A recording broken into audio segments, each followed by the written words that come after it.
If there's one place that defines American motorsport, it's here. The sandy beaches a few miles away held races for decades. It's where NASCAR was born. They need a place to race, a superspeedway so fast and so huge that the cars could run flat out all the way around. 1 million square yards of earth was moved to create the banking. The void left behind became Lake Lloyd. It built the foundation of NASCAR.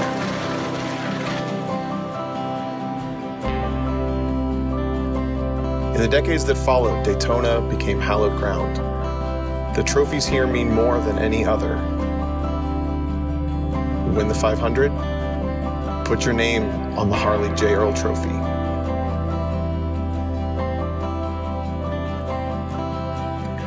Win the 24 hours and strap a Rolex on your wrist. The banks are not always kind. They're not always fair. And while Daytona wins bring a statistical highlight to any career, it's the losses that make it seem pointless. But for every untimely ending, there is a triumphant healing.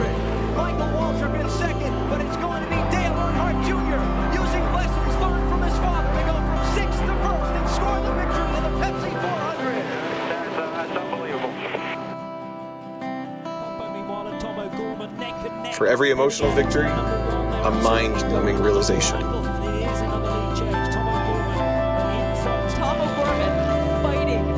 I won at Daytona. Won the last TCR race of last year, Road Atlanta, starting things off. The checkered flag waved for me. It is victory for Tom O'Gorman and the LA Honda World Team. While it may be a highlight, it is only the beginning. Yeah, how could you not be smiling? I mean, if you'd have told me yesterday about this time that we'd be sitting here, I wouldn't have believed you. It's just the best day ever.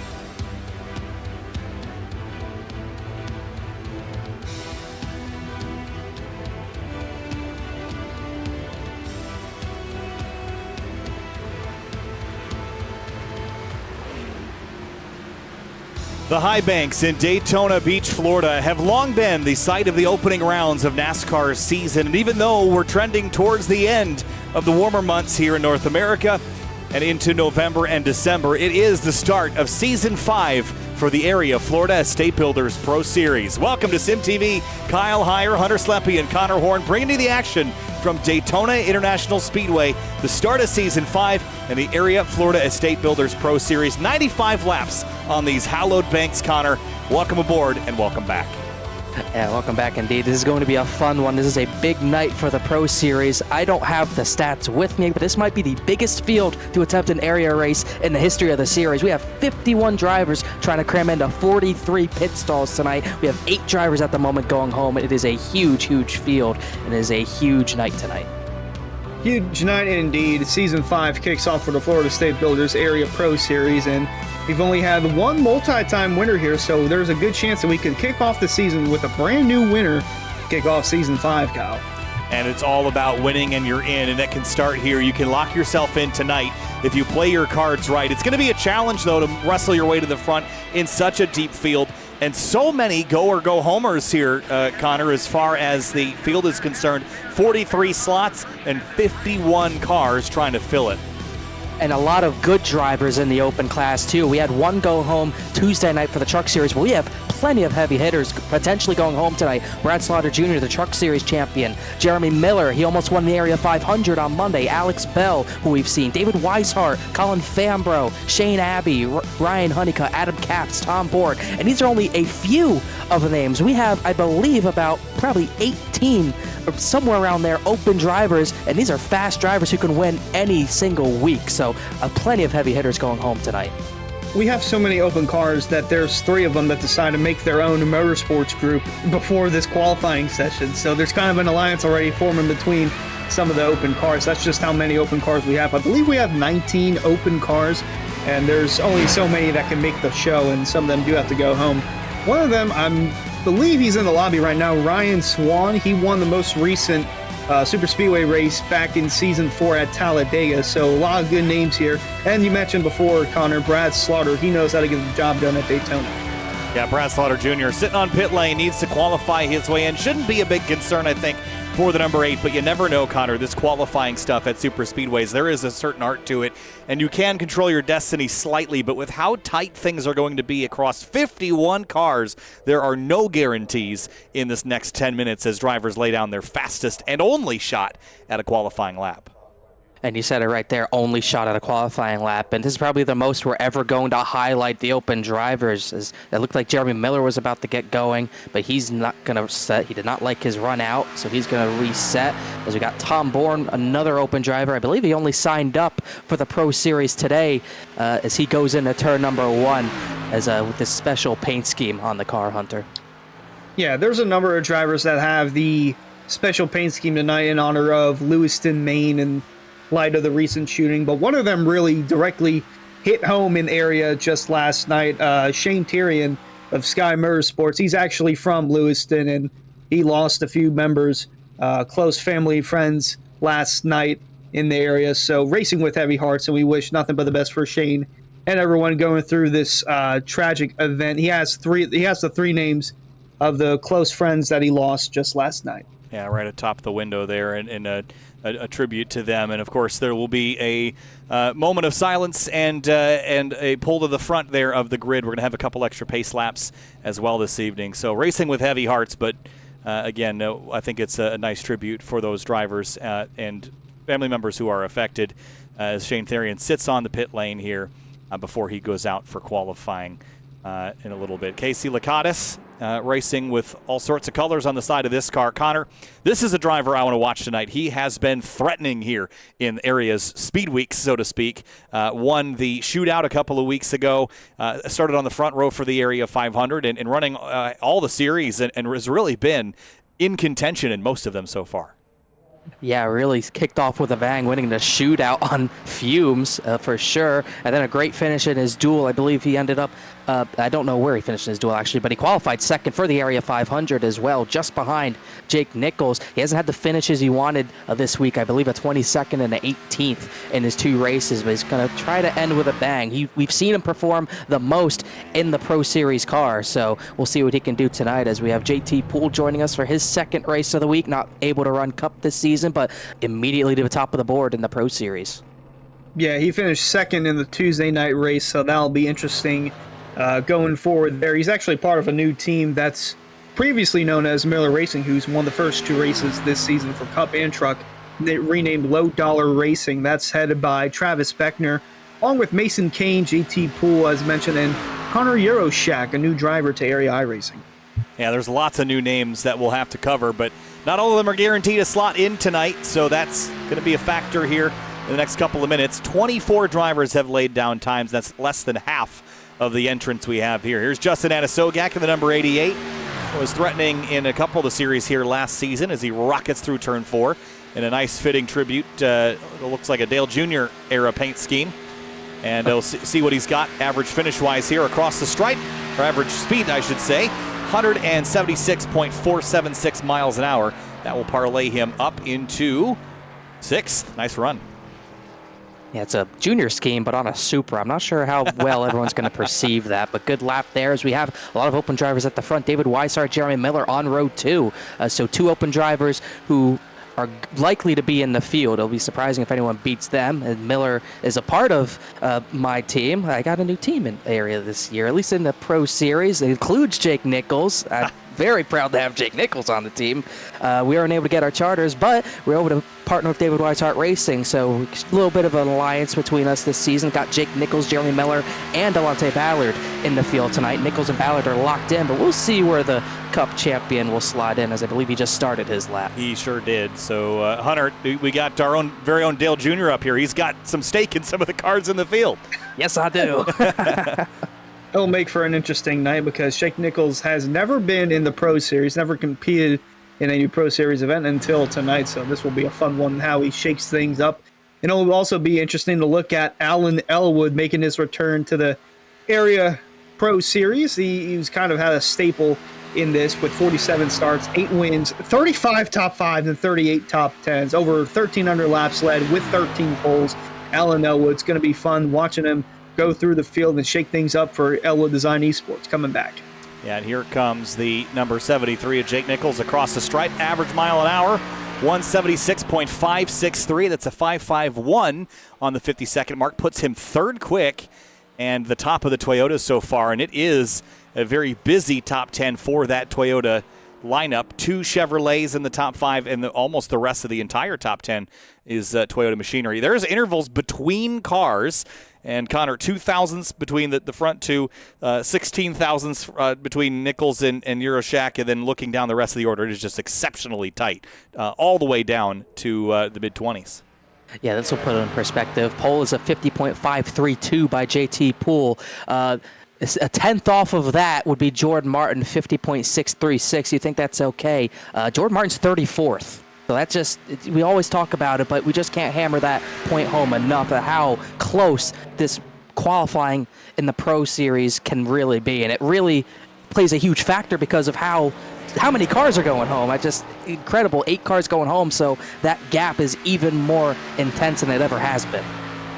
Yeah, Jeffrey Wilson, you just saw them finish his lap just outside the top 10. He's one of the open cars, and here's the 3 of Ryan Hartz. Now, he's not listed as an open car, but he's looking to make his presence felt this season with IRLC Motorsports and Matthew Bell, Alex Weaver, and as you mentioned, Jordan Martin, the newcomer to the team.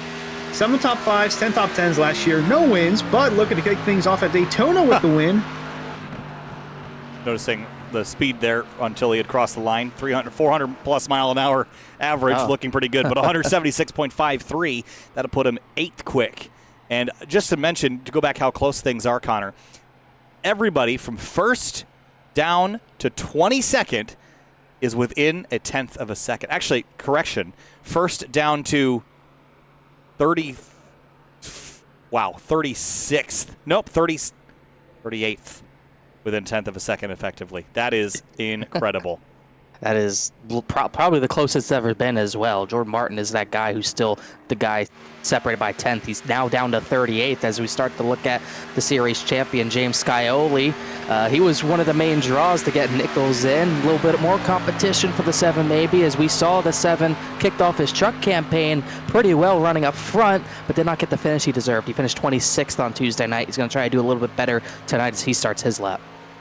Yeah, David Weishart Racing looking pretty good to head into Season 5 with the defending champ, James Scioli. I mean, 11 wins on the season. He had a top 10 in almost every race. If it wasn't for Atlanta, which he got pushed to the back, he would have had not only another win, but a top 10 in every single race. His average finish was 2nd last year. That's how dominant the 7 car was, and he's looking to go back-to-back with Pro Series championships, but you got to start well at Daytona. We'll see if his lap time's good enough for pole. Out of turn 4, going to wash up the track just a bit and doesn't want to choke off the speed in the number 7. Here he comes. I did see Justin Munsell jump up to 5th place. Brad Slaughter was 3rd, and Scioli 176.616. That's good enough for 3rd. Very, very close to Euroshak there in the number 12, Connor.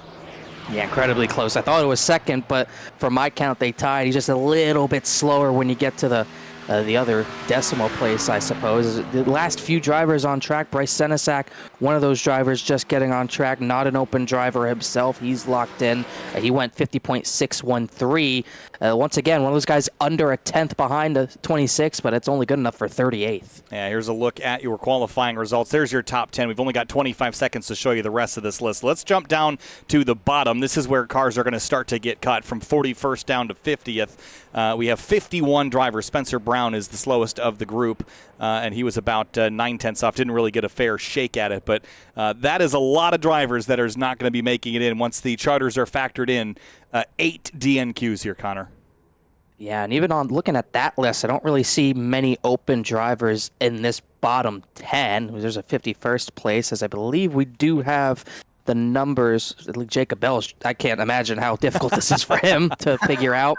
So I'm just going to go through the numbers, and let's look at this. 77, that's Michael Muhammad. He's not going to make the race. He was a mainstay in this Pro Series last season. Adam Capps, he's going to miss the race. Number 45, Clayton Montgomery, a new name to me. He won't make the race. Ryan Honeycutt is out. The 42 of Brody Falliker's out. 84, Shane Abbey is going to miss the race. Another driver who was really fast last season, he won't make the race by his count. Joey Chapman, and then the last driver to miss the race, Matthew Rodriguez, who's in the 83, one of those Lewiston Strong paint schemes. Unfortunately, it looks like he is also going to miss this race. Yeah, it's just such a big field, and it's so competitive. And, Hunter, there's a lot laying on the line for those open entries here to get into this race, because if you can get in, you are in really good shape to have a possibility to win this race. So there's a lot on the line, and while they're sorting all that out, we'll wait for the green flag. But still a couple minutes away here from the season opener. I don't think we've seen a stronger start to a season, though, Hunter.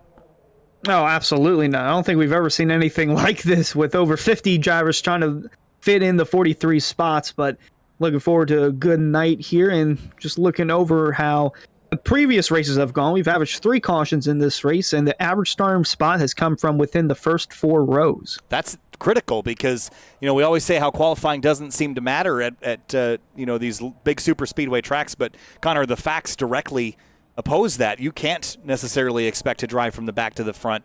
I think you have to be up front. You have to be contending, and we've seen that really all week with the Truck Series and the Cup Series as well. Those that are playing up front tend to be up front and tend to stay up front. Yeah, that's usually the case. We saw all Monday night, the 30, the 06 of Spencer Burns, Travis Beckner, all those guys. They were at the front for a long period of time. You could get to the front on Monday night. It was a little tougher to do that from the back. On Tuesday night, the guys, like you said, at the front pretty much just played a factor all night long, which led to John Hall, who was one of those guys at the front all night long, taking his first win in his first start. And I think we're going to see the same thing tonight. I think the winner is going to come from the front, because we have a lot of good players at the front. We saw JT Poole, very aggressive. He's going to be a threat all night long. Scioli's consistently at the front. Slaughter's won here before. Jake Nichols, can never count him out. Jeremy Miller in 10th. He led about 16 laps on Monday night. All the big guys are at the front already, so I think there's no surprise if we see one of those guys take this win. Yeah, I was joking around with Jacob Bell after the Tuesday night truck race, and he told me who won the race. I was like, what? It's like, I said that was Area's John King moment, because John Hall, first start ever, put your name on the map. It's like, who is this guy? Oh, he won. All right, time to keep an eye on him. Which driver will make their case tonight? It could be the 6 of Justin Munsell. We already know how fast he is, but he's still vying for that first win in the Pro Series. He is owed one. Big time. He's been so close so many times, Connor. How much is that going to factor in? And we already touched on Shane Therian earlier. He's the Season 2 and Season 3 winner of this race, and it was Justin Anasogak that won it last time out. Chris Seidenfeiden was the Year 1 winner. The average last yellow was with 32 laps to go, so this race tends to go pretty green. So let's consider that as well. We have had 2 overtime finishes, though, Season 3 and last season at Season 4. So it has gone pretty green, but we could get those late race yellows. And we saw last night that if we get a late race yellow, I don't anticipate to see it end under caution. We do get to the white typically, but when we get there, it is pandemonium, as we've seen in the past. Yeah, a little bit of a misleading stat, 32 to go the final yellow. I think if you talk about the final crash, it's usually at a turn 2 or down the back, like we saw last night as well. And that's how this race ended last year as well, with Anasogak avoiding probably the biggest crash ever until the one we saw Tuesday night, and he was able to get the win. He won 2 of 3 last season at Daytona. I don't think we're going to have the ability to do that. Trying to look. I didn't see if I saw Travis Beckner. Yes, he is here. Beckner has a chance to do that, becoming a 2-time Area 500 champion, but it's a little bit more unlikely. And we should also mention, well, we're a little bit off of our track record here by about 0.2 of a second. So wonder if the conditions have slowed things down, Hunter, or what. But we were all within basically the same 1/10 of a second, but no track record this time. Yeah, that's got a sting for those open cars who were well within the top 40, but just missed out because they were open drivers and just the charter drivers had the advantage of being locked in. But nonetheless, it was still a very tight qualifying effort. And congrats to JT Poole for getting the pole in his first ever Pro Series start. And that's a powerful place to be with a field of 42 in behind you. Checkered flag here on the warm-up time. It's time to head down to the racetrack and get things underway here in just a moment's time. It is going to be 95 laps, about 1 hour and 20 minutes if we go green from flag to flag. We will likely not go green from flag to flag. We're going to get some intense racing all throughout the evening as well. Of course, we'll go through our Roasted Gems Coffee starting lineup here in just a moment. But race fans, be sure to subscribe to that Area iRacing Twitch channel, twitch.tv/Area iRacing. As a subscriber, you'll have Area iRacing emotes to use in the chat, and you can earn double channel points as a subscriber that you can use to redeem for free merchandise, all at the price of just $5 a month at twitch.tv/Area iRacing. Going to be a big grid. Let's get started through it. The Roasted Gems Coffee starting lineup. Race fans, start your engines with a fresh cup of Roasted Gems Coffee. Choose from some of the finest coffee beans from Colombia and Peru, or try the blended flavors of French vanilla and hazelnut. Use discount code Area iRacing for 10% off your order at roastedgems.com. All right, let's roll through it. Starting grid, it's going to be a deep one. JT Poole starts on pole in the number 26. Connor Yarashak. Connor is going to start on the outside of that front row. 2 Chevy Camaros leading the field. But then 2 Supras on row number 2, 2 champions at that. The reigning Pro Series and truck champ James Scioli alongside the 2-time Truck Series champ himself, Brad Slaughter Jr. And starting in row number 3, it's Mason Kane in the number 31. And Justin Munsell, the number 6, starts 6th in his Toyota Supra. 7th place is going to be Jake Nichols. He comes to the Pro Series looking to knock the 7 of Scioli off, but they are technically teammates. He starts 7th alongside Bronson Stafford in 8th. And 9th place is David Weiss starting the number 33. Jeremy Miller starts 10th in the number 30. 2 Supras in that 5th row. Then 11th place, the 3 of Ryan Hart's, another Camaro, and then a Ford Mustang, which we don't see a lot of in this field, Chris Rabel in the 29. And then behind, it's Eric Wineland starting 13th, the number 66 machine. Alex Bell starts 14th in the number 15 car. Matthew Bell had a crushing defeat to go out of the playoffs last season. He'll try to right that ship. He starts 15th alongside the Daytona winner last season, Justin Anasogak. And Brendan Bowie rolls off 17th place in the number 23. It's Jeffrey Wilson, 18th in the 85. 19th place, Travis Beckner, always aggressive at these tracks, the Area 500 champion, and he'll start alongside Nico Garcia, rounding out the top 20. Danny Ware starts 21st alongside Casey Lakatos in 22nd. 23rd place is going to be the 54 of Ryan Swan, our latest super speedway winner at Talladega. He starts 23rd. Garrett Grant, Area's Ironman, starts 24th. AJ Roderick, 25th place in the number 56. Then it's Alan Elwood, 26th in the number 10. 27th place is going to be Tom Bourne, who was, I believe, the last open driver to make the field. Matthew Rodriguez was one of those drivers, unfortunately, not making the field. And behind them, it's going to be Joey Chapman in the number 60, 29th. Shane Abbey, I think, is one of those drivers that, did he qualify in? Both of those drivers, I believe, missed. Yeah, so a lot of open drivers in the top 30 to miss. Yeah, so let's just scroll through the rest of the order here as we drop down through the remainder of your runners. Steve Durham, Brody Falliker, Ryan Honeycutt, another driver that did not qualify. As we get rolling, there is your 43-car grid with the open drivers still listed there. But Hunter Sleppy, pick me a winner in this race. I know there's a lot to draw on, but JT Poole's a favorite, but I'll pick mine after you pick yours. Yeah, you know what? I'm going to go with the 6 of Justin Munsell. Like you said, he's been long overdue for that win in the Pro Series, and I feel like tonight's going to be the right night for him in the 6 car, bringing it to victory lane at Daytona. And Connor Horn, pick me your favorite here for the Area Florida State Builders season kickoff here. I'm going to go with the obvious Dale Jr. pick. I got to go Jeremy Miller, I think. Yeah, I know. I'm sorry. I think he was very fast. I think if we on Monday, me and Skylar Shackford, if he had teammates at the front, I think he would have won. He still led 16 laps near the very end, and he got 8th to 3rd in 2 turns on the final restart. He knows how to get it done. He knows how to be patiently aggressive. So I'm going to give the 30 the victory. I'm going to pick the Area 500 winner, Travis Beckner. He is in position all the time. He gets it done tonight here, starting from 19th. It's a bold prediction, perhaps, maybe with that starting spot, but it all happens here at the World Center of Racing, Daytona International Speedway. But we still have a couple more pace laps to do, of course, with these very special cars leading the way.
Thinking of all those affected by the tragedy in Lewiston, Maine, as the cars pull down to the inside and retake their positions for the start of this 95-lap race.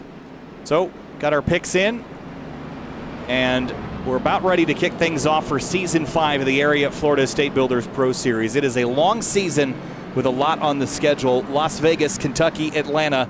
After this, then we go to Dover, the Charlotte Roval, the Charlotte Oval, Darlington, Richmond, Homestead, IRP, and Talladega, where we start our playoffs that include Bristol, Kansas, Iowa, Auto Club Speedway in Fontana, and then Chicagoland to wrap up the season. It is 17 races, so 17 effectively weeks from now, 17 race weeks, we will crown a champion, but there is a lot to do in between then and now. There's a lot to go on today in regards to that. Having a good run here is a big step towards making your playoff run. Good points here would put you in a great spot to keep that consistency up, as we saw a lot of contenders Monday and Tuesday night not get good finishes. It's not the end of the world for them, but it's a little bit more hard to come back through points-wise if you can't get that victory. So this is a big stepping stone towards those drivers trying to fight for the championship. It's also an easy way to punch your ticket into the playoffs. As mentioned from Season 4, Justin Anasogak won on the last lap after avoiding a massive crash. And he used that as his ticket and just prevailed with the rest of the season, made the minimum amount of starts required, and was able to go into the playoffs and have a nice, smooth run. 2 Calusa Pines car out front. Well, we're trading pine trees for palm trees here at Daytona as the field gets ready to go racing for the Area Florida State Builders Pro Series. What more fitting place for the Florida State Builders Pro Series than here in Central Florida? Time to go racing from Daytona. Green flag flies, and the Season 5 is underway.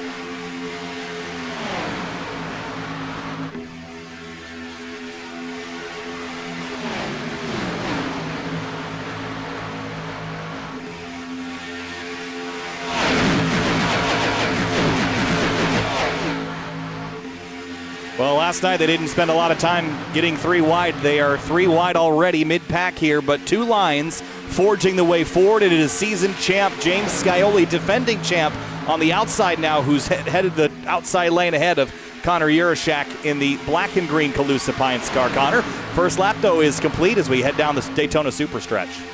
And JT Poole wasted no time getting to the top side to take that run from that middle/top side. Gets the push from James Scioli, drop back down maybe to the bottom. Nope, he'll stay high and let Mason Kane, who I believe they are at least close friends. I'm not sure if they're teammates, but he'll let Mason Kane get to the front of that bottom line. There's all low-dollar racing on the front edge. Top and bottom control both lanes. JT Poole on the outside, Mason Kane on the inside. And he's got Jake Nichols behind him, giving him the momentum down the front straightaway and into turn 1, side-by-side for the lead. Yeah, I wasn't here Monday night, coming back from WeatherTech Raceway Laguna Seca from a Grid Life event, but my first race was Tuesday, and it's just amazing how much quicker these cars feel. You're just going so much quicker in a straight line. Everything happens so much faster. There's a little bit less predictability in the movement of the cars as well. I think you can make bigger runs in these cars. Maybe not relative to each other, but overall, I think you can. And JT Poole leads the way, drops down ahead of Mason Kane, who is a force to be reckoned with on Tuesday night in the Truck Series race.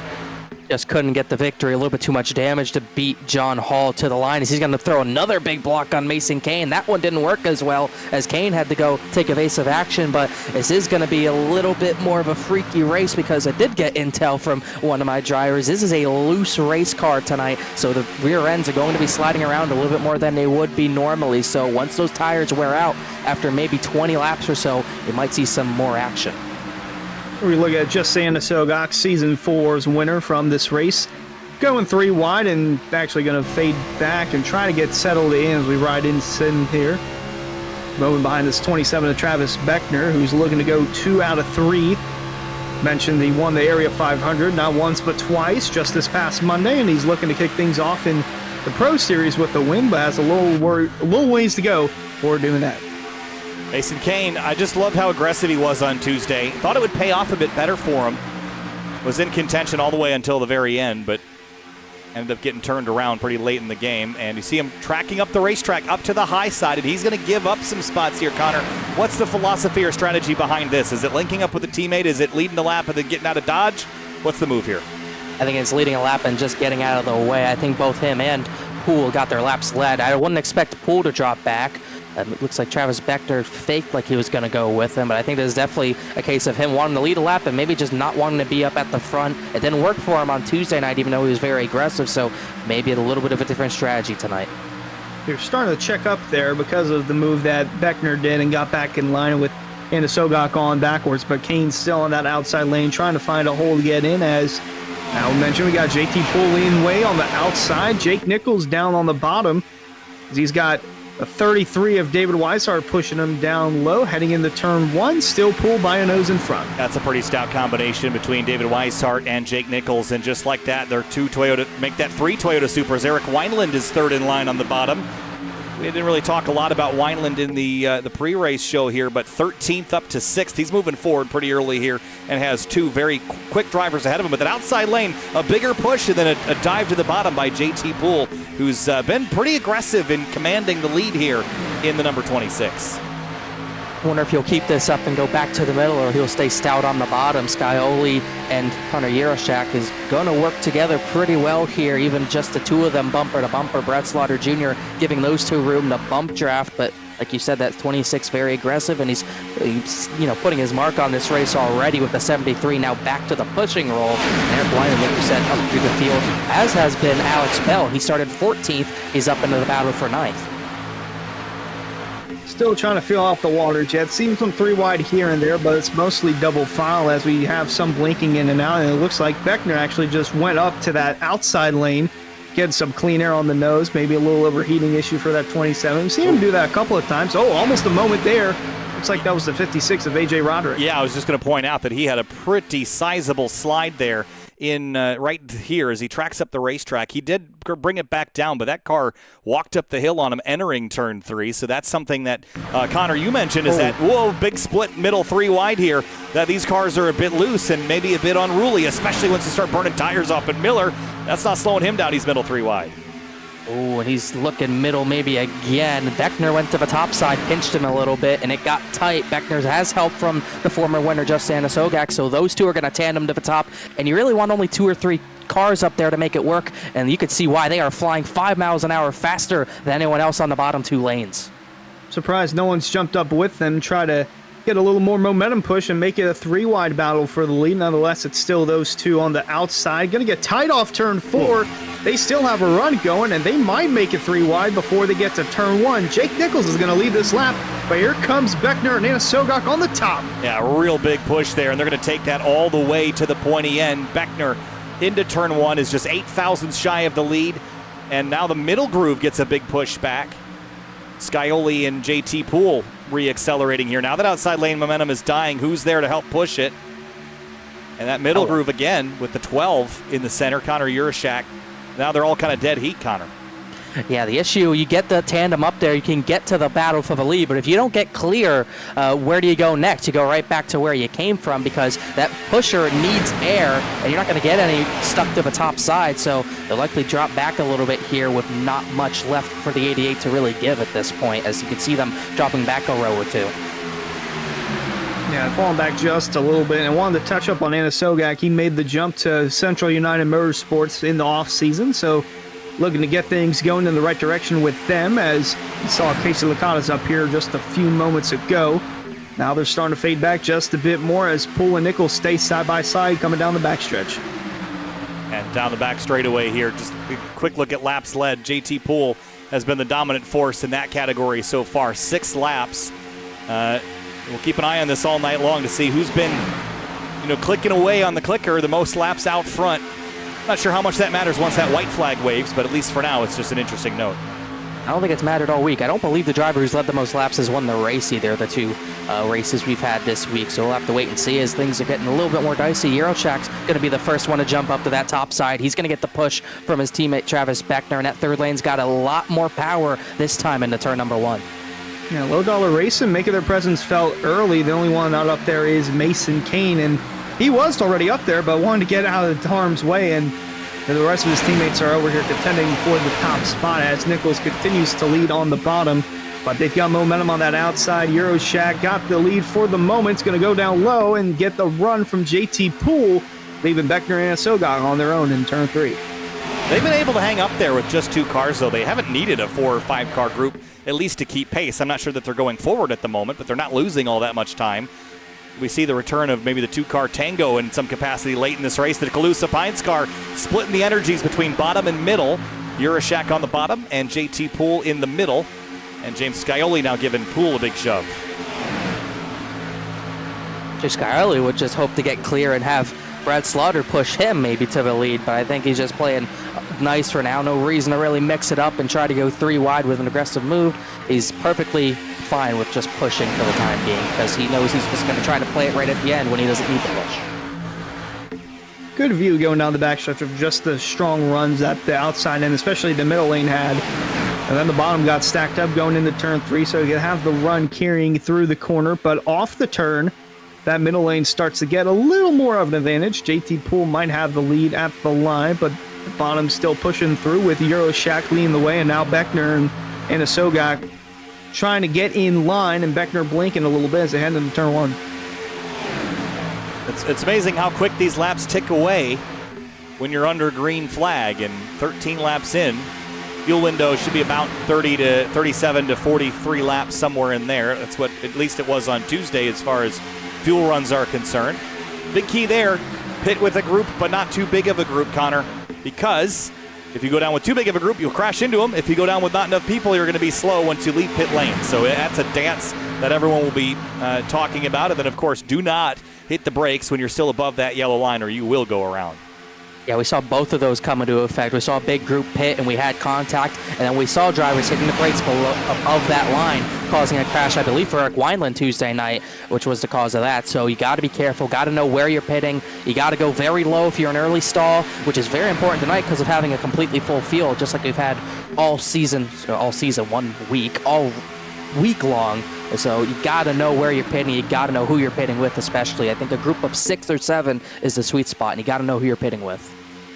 Yeah, for a moment that bottom was actually separated quite a bit. It was just the first 4 or 5 cars, as now you see JT Poole move back down to the bottom, leaving Scully to lead the outside with Brad Slaughter on that outside. You see from the bumper of Poole, teammate Euroshack leading the way with the charge. And now here comes the 7 of Scully with a run on the outside. And I don't think we've talked about it yet, but Jeremy Miller is close on that top 10. Him and Bronson Stafford trading paints, but keep an eye on that 30 car. He's starting to make his presence felt as he gets closer to the front. Yeah, just on the outside of the top 10 here. JT looking really calm, cool, and collected. Not spending a lot of time looking in the rear view, just a glance, just to check on what's going on out there. And now he'll glance to the right just to see that the outside lane is coming, but not much you can do about it. You can only control what you can control. And once they get overlap, Connor, you kind of have to let them do their own thing. If you start trying to track them laterally across the road, you'll find yourself in the fence. Yeah, we have already seen drivers go into the fence with moves like that, so you got to be extremely careful of that. This Poole's just pretty much playing it cool. We do have one driver peeling off at the very back. This is a number of drivers. Powerhouse is going to pit. Ed Robertson's way too fast in. He's definitely going to get speeding. Eugenio Alonso, Ben Pearson, Sean Petchin also pit. So that was our first planned set of stops, but they're going to lose Ed Robertson. Yep. Interesting note there as we go back towards the front, still door to door, but now you see that third lane start to get some life back into it. That's the 9 of Shane Tyrion. He's got Travis Beckner and Anna Sogok with him, so now 3 cars leading the way on the outside, heading into turn 3. Yeah, is that early pit stop, Hunter, perhaps a little bit of, actually, Connor, I guess I should ask you this. Is this a reverse kind of road course strategy where you're pitting early and then you'll just run equivalent stints from here on out? Yeah, I think so for sure. We've seen this in really all the series. As I'll talk about that a little more.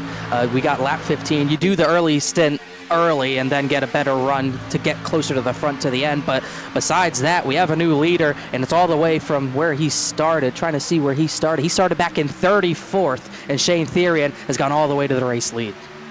Yeah, the amazing charge from the 9 car. As you look out the bumper of him, got 3 rows, and he's only blocking 1 lane because he don't want to get sporadic with your blocks and make the wrong move at the wrong time. But now Beckner going to the front with Anna Sogok, and now that's the 33 of, actually that's not the 30, that's the 30 of Jeremy Miller, not the 33.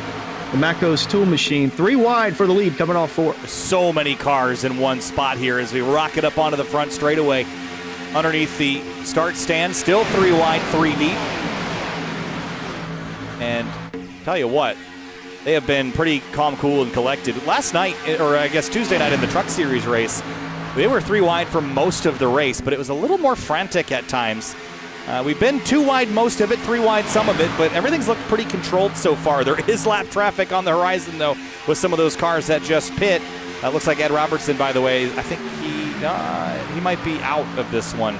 But lap traffic on the horizon when you're already 3 wide, Connor, not a lot of space left on the road.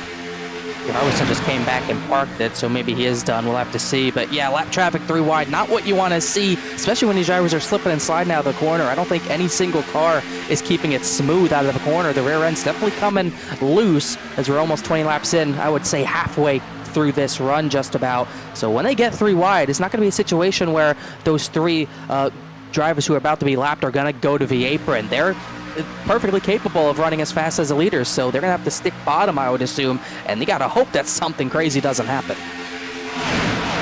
Oh, looks like Therian's going to drop, excuse me. Yeah, almost a jinx there as the 9 drops down low, and now the 27 going to drop to the middle, leaving that bottom open for James Skyley, about to take the lead away from the 27 of Beckner. Yeah, any movement that you see is a bit scary. I did see the 8 of Slaughter have a big correction moment last time through 1 and 2. Not a lot of air in this middle group, the middle pack, between the outside and the inside. There's just not a lot of downforce on the car. If the car is already loose, that's going to exacerbate that problem. So I don't like the outside and I don't like the middle. I like being on the bottom for clicking away laps. Connor, I'm not sure about you. I like the ability to just turn left and avoid everything and not be put in the position where if somebody makes a mistake on the bottom, they're going to wash up into me and trap me against the fence. Because JT Poole going back for the lead on Scioli. But yes, I'd rather be on the bottom than anywhere else when I'm not trying to go to the front. Obviously, if you're going to try to go to the front, you really got to be in that third lane, especially near the end of a race before it clogs up. But at least my preference is usually on the bottom lane in about 35th place early on, though. Didn't work for me on Monday night, but it's always usually a good place to, kind of solidify a good finish if you can just avoid the chaos early on, which is usually what happens. But so far, 20 laps green. Yeah, Monday, the Area 500, we didn't get our first caution until lap 68, so we were able to get one and for some 2 green flag pit stops in before the first yellow came out. So we could be seeing that here tonight, although anything can happen at Daytona as we ride on board with the 88 of Vanna Sogak.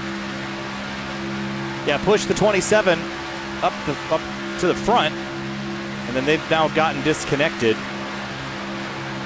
Or did the 27 landed in 4th, and a Sogak dropped back to 11th before dropping into line. Eric Wineland, and how about the trio on the bottom? Eric Wineland in the 66, the 33, and the 73. All 3 of those cars have been nose to tail since the drop of the green flag.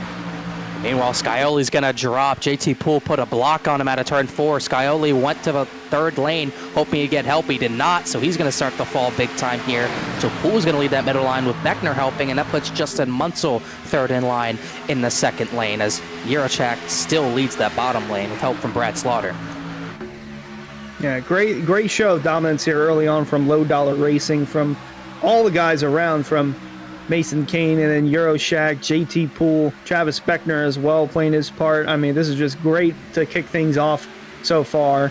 Hoping that this can go the rest of the way if you're a part of Low Dollar Racing, but a little squiggly moment there for the 12 of Jirochak coming off 4th. On board now with Eric Wineland.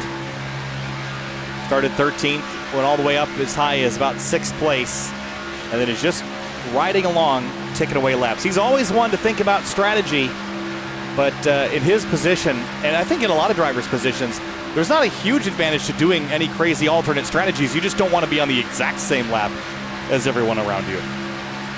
Yeah, I think there's an advantage to just knowing who you're pitting with. If you're not so sure, everyone in your team, about when you're going to pit, then that's when confusion happens, and that's when things get pretty strung out and you may lose the draft. If you have a good, solid group, you're already set on when you're going to pit before the race even starts, that shows the signs of a really solid team, and a team that's going to be at the front. Let me ask you this, because if we have 43 cars all running in a major pack together, how does everyone not accidentally plan to go on the same lap, or at least more than you expect? Is that something that you just leave up to chance? Because if everyone just pits, with 1 lap left on fuel, you're going to cram onto pit lane, so you'll probably account for a buffer, but so would everybody else. So how do you avoid everyone having the same strategy when there's only a couple laps to choose from?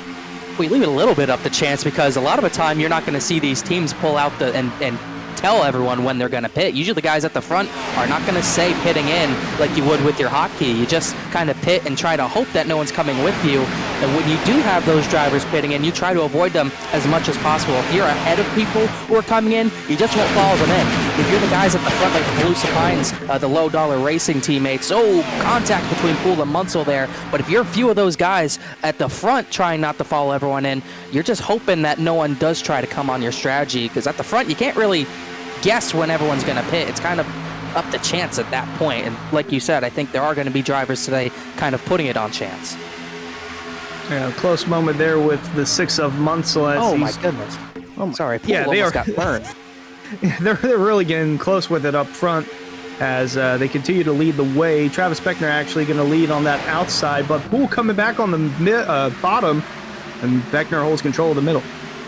At 2 by 2 by 2, nice even lines now. And here comes a whole bunch of cars coming to pit lane, and trying to slow these things down is always a challenge. Big lockup for the 73. Wineland's in really fast. I think they all got it woed down, Connor, but that was earlier than I thought we'd see cars. Lap 25, this is mainly the Weishart cars, and got to make sure everyone can get to their stall cleanly as well. Skyler just going to go through the stalls, but this is definitely the second planned stop of the day for the David Weishart Racing /609 cars. Slaughter, Nichols, Weishart, Jeremy Miller, and Eric Wineland also made it down with them as well. Could see more takers this time through as the outside lane starts to disperse a little more. Everyone going to want to get on that bottom if you're going to make pit stops. And right over there, you see the 10 of Allen Elwood. Haven't talked about him all night, but He's made his way inside the top 10. Could be making his way down pit road. No, not quite. Not just yet. No one this time. Elwood's there in the number 10. Quietly lurking. 26, started deep in the field. And he's running as high as he has all night long in 8th place. So definitely that Simrat Market car. And Simrat Market is our replay partner again here this season. One to watch as we get closer and closer to the end of this thing. We're clicking away laps like nothing else. 27 laps into this 95-lap race. 54 minutes to go if we go green from here to the end. So a good chunk of this race has the laps, almost a third of it. And there's some lap traffic up there. If I'm this group, I want to get pitted before we catch that traffic, but this is the lap to do it. Let's see if anyone does pull the trigger. You want to time it perfectly so you catch them just before. We do have hitters at the back, maybe 3 or 4 cars coming and entering. Oh, we got spin! Cameron Hearn! Hearn goes around, and that will be likely a penalty to boot. But that's the danger of pit lane here at Daytona. Let's have a look. That didn't look like contact. He came in with Furness and Greg Mitchell. Oh yeah, you can see it looks like just rear brakes brought it completely around. Lucky to not have Furness make contact with Furness big time. That was almost the Casey Kane situation. But Hearn will just roll through and pit another lap. I don't think he might have pit. I didn't really see. That was insanely close. Also, just quickly to note, Delonte Ballard missed his stall as well, so he's going to have to stay out. He had to pit another lap because he completely missed his stall. Oh, disastrous stop for Vegas Motorsports there with Cameron Hearn, and now you see almost everyone on the bottom except for the front 2 and the Sogak and Travis Beckner leading the way. Hedging their bets. They want the opportunity to pit whenever they would like to, but I'm just surprised we're pitting this early. I feel like we can go longer, so we must just be running this in reverse. I didn't think that we would do that, especially since Tuesday everyone just kind of ran the tank out until the last run and then did that partial pit later in the night. So a bit of a different approach this evening with that 5 extra laps. I think everyone's just going to split it up even thirds, I would think. I think we're going to see drivers pit around 32, if I had to guess, which would put it close to even thirds. Can't really do it because it's lap 95, but I think it's just a more even spread tonight. But still no one pitting this time by, as we got more lap traffic in the main pack who hasn't pit yet. Still a long list of drivers yet to pit, about the top 28, separated by 3 seconds yet to pit. And we've already seen how treacherous pit road is when there's just 3 cars coming down pit road with the spin from Hearn. Oh, trouble. Pit crash. Tom Bourne in the wall in turn 2. Caution out lap 30. Whoa. And, Casey Lakatos is destroyed. oh, man, that car took a big lick. That was in the back of the pack as well. As you can see, the suspension on the 50 destroyed. We've got a Simrat Market replay to see what happened here. Bourne on the front bumper of Mason Kane, and looks like Mason Kane is going to spin him around. And nowhere, oh man, nowhere for Casey Lakatos to go. Looks like a bump gone wrong for the 31 of Kane, and collected a couple of drivers' days that did not want to get ended early. Oh my gosh. You have to check Jeffrey Wilson's point of view. He takes a ride just going on the access road. Oh, man. Yeah. Yeah, he was the one that I saw flying through there. I was like, what went wrong there? Yeah, what did go wrong there? That was a wild ride. I think it was the access road. Yeah, turns down to miss it, and he does, and then right here, oh man, 4 tires off the ground for the 5 wide sports car. Shades of Ryan Sieg. He did that at Vegas. Same exact thing, just about. Right on board with him.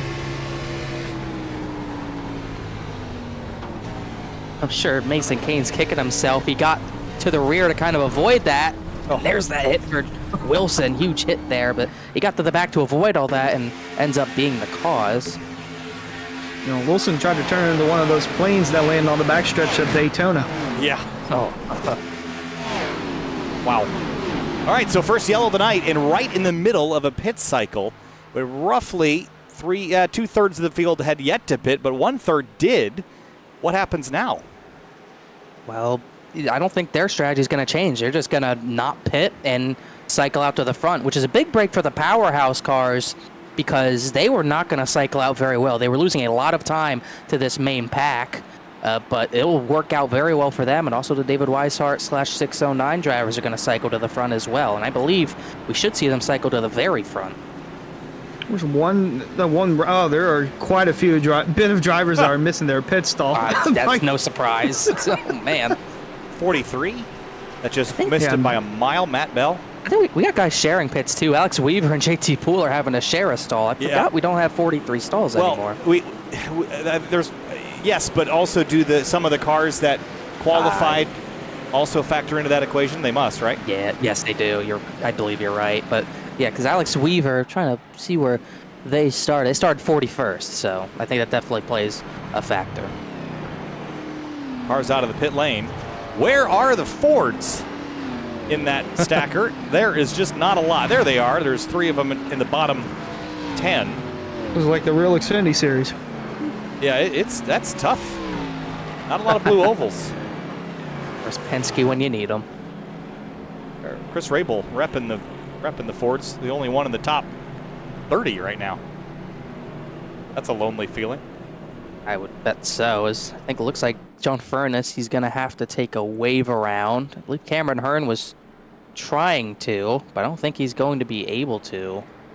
Trying to look at who put a lap down. Looks like all the powerhouse guys did go a lap down, and then Hearn, Mitchell, and Furness. Furness shown down 2. He might have went down 2. It might be getting 1 back. So number of drivers getting trapped because of that. But it looks like I have Furness maybe down 1. But I think he's taking a wave. Yeah. For 1. Oh, you're right. I did not notice he went 2 down. That's unfortunate. I think it's going to be Scioli cycling out to the lead, though. Yeah, Scioli's currently scored as the leader. All the cars ahead should be wave around cars.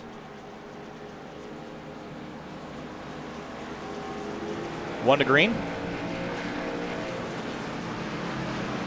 How much does this reset us as far as energy goes? It was kind of taming out because we had the pit stop on the horizon, but this yellow happened effectively at the pit stop window for the majority of the field. That changes things a bit. They'll change it a little bit, but I think everyone's still in the same strategy, just with a yellow put in there. It's effectively going to end up kind of playing like a 60-lap race at this point, and we're going to have new players at the field in the DWR / 609 drivers. Those low-dollar racing drivers are going to have to scramble a little bit to get back to the front of the field because they were controlling the field very well, but they're going to have to retake control because now they're going to have to be on the offensive because they've lost their track position big time. Well, we're about a third of the way into the Season 5 premiere of the Florida State Builders Area Pro Series, and I'm going to give a thank you to Simrat Market. So race fans, head on over to simratmarket.com for custom iRacing paint scheme templates that are simple to use and help you stay more focused on the racetrack, as we saw a replay of the first caution of the night on lap 30, and we're looking to kick things off with our first restart of the night, Kyle. Yeah, first restart at lap 34. We're past that 1/3 mark of this race, and quickly making our way towards the halfway mark here in the next 10 minutes or so. That's how quick things can go. And the field doubled up. Former champ on the inside lane, Brad Slaughter Jr. on the outside. He is an open driver that wasn't even guaranteed an entry. And here he is right up at the front, trying to parlay this to an early season victory. It's 3 big drivers in the top 3. Must be the best top 3 ever. He got two championships last season, 2 truck championships on the top, and then back-to-back cup championships and 3rd. That is pretty stout. And then he obviously got David Weishart there. Pretty solid first 2 rows.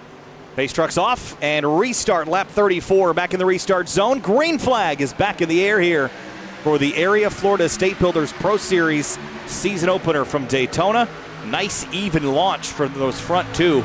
And let's see how the energy reestablishes itself here as we are into the second third of this 95-lap race. A little bit of a clear disconnect from about 12th to 13th, with Stafford and Elwood finally joining back together as Scioli leads. He's going to lead that bottom line. Slaughter's going to lead the top line. Benisak's going to be one of the pushers, and Asogak's in this mix as well. And Eric Wineland's found himself back inside the top 5 yet again. Third car on the inside line there, the white and blue 66 of Wineland staying put on the bottom with probably the two best drivers in the field, really three if you think about JT Poole with the way he's performed tonight, and Jake Nichols and James Scully. But at the line, Brad Slaughter leads the way with a massive run on the outside. He's got the 33 of David Weishart and the 09 of Bryce Senesac. I haven't talked about Bryce all race long. Did get a top 10 in the Area 500 to kick off the Cup season. Looking to do somewhat similar, or if not, this better with the top 5 finish. Sun is going down, and that's going to lower the track temp as well, Connor. That should help the handling of these things a bit. If they were loose, they should tighten up a bit as we head into the nighttime here. Sun is getting pretty close to the horizon, and as Darrell Waltrip used to say, it's like turning the contrast up on the TV. Everything pops a bit more, and I think the action is going to pick up as well as soon as that sun dips below that retaining wall in turn 4. Yeah, I think the rear end's going to be a little less loose, like you said, once that sun finally settles down, as we got a third lane forming. Those low-dollar racing boys tried to get to the top side, but they faked Sogak and Senesac out, so they'll go back to the middle. You can definitely tell they're going to be aggressive to get back to the front with that move. Yeah, they're looking to hold on and possibly get a run like the 88 and 27 did a little earlier in this race, but you see down the backstretch, that middle lane with Brad Slaughter's got a nice run going. The 33 of Weishart giving him a little push. Here comes Beckner. Here comes the 26 of JT Poole. A lot of guys coming through the middle. Senesac holding on that third lane. And the 88 of Sogak has been the pusher on that top lane, and he's been ever present there. He shoved the 27 up into the top 5, and he's doing the same with Bryce Senesac. So if I'm taking notes of the people that's around me, and especially if I have a spotter, I want to know what everyone's doing around me. That 88 has been a great pusher. So come a late race restart and the outside lane, I'm taking that 88 behind me. Just getting deja vu, because that's exactly what happened last season as well. He was such a good pusher at the front the entire race, ended up winning the darn thing by avoiding the crash. So I'm seeing that vision potentially happening again. Very fast right now, pushing that 09 almost to the lead into turn number 3. 3 DWR cars go into turn 3 wide. Yeah, 2 rows of 3 wide there, all trying to hold on to their own lane. As you can tell, the cars are hard to drive, especially on the corner exit. They like to wiggle a little bit, some more than others. They get through just fine. Poole getting a little close to Garcia in the 41 there. At the line, it's Senesac. Actually, Scully leading away with Slaughter and Senesac. 3 S's leading all 3 lanes. Yeah, Scully, Slaughter, Senesac, top 3, and in each a different lane. Weishart looking a little uncomfortable there in the middle. That's a hard lane to hang on to. I meant this point on Tuesday as well. There's not a lot of reference points in that center groove, Connor. You've got the yellow line if you're on the bottom. You've got a white line and a wall on the top side, but you don't have a lot in the middle, so you're kind of gauging your line off of the driver next to you, and that can be pretty hard. There is a pavement line. You see that dark tarmac, but you're not necessarily on that, and it's kind of hidden behind your pillars, so it's a tough groove to maintain that center line. Yeah, the best thing you can do for maintaining the middle is just stay on the door of the driver to your left. You got to be careful doing that, though, because you could cause a crash by hooking the guy on your inside. But that's the best way to gauge where you should be in the middle. You just got to use that guy on the bottom as a reference point. You use the guy on the top as a reference point, you're going to put him in the wall at some point. So just got to pinch best you can and hope the guys on the very outside lane, once they get up there, are very courteous to you as you try to be courteous to the drivers inside. To the inside of you, as almost banging doors, Weishart and Senesac, as Jeremy Miller has once again joined that third lane.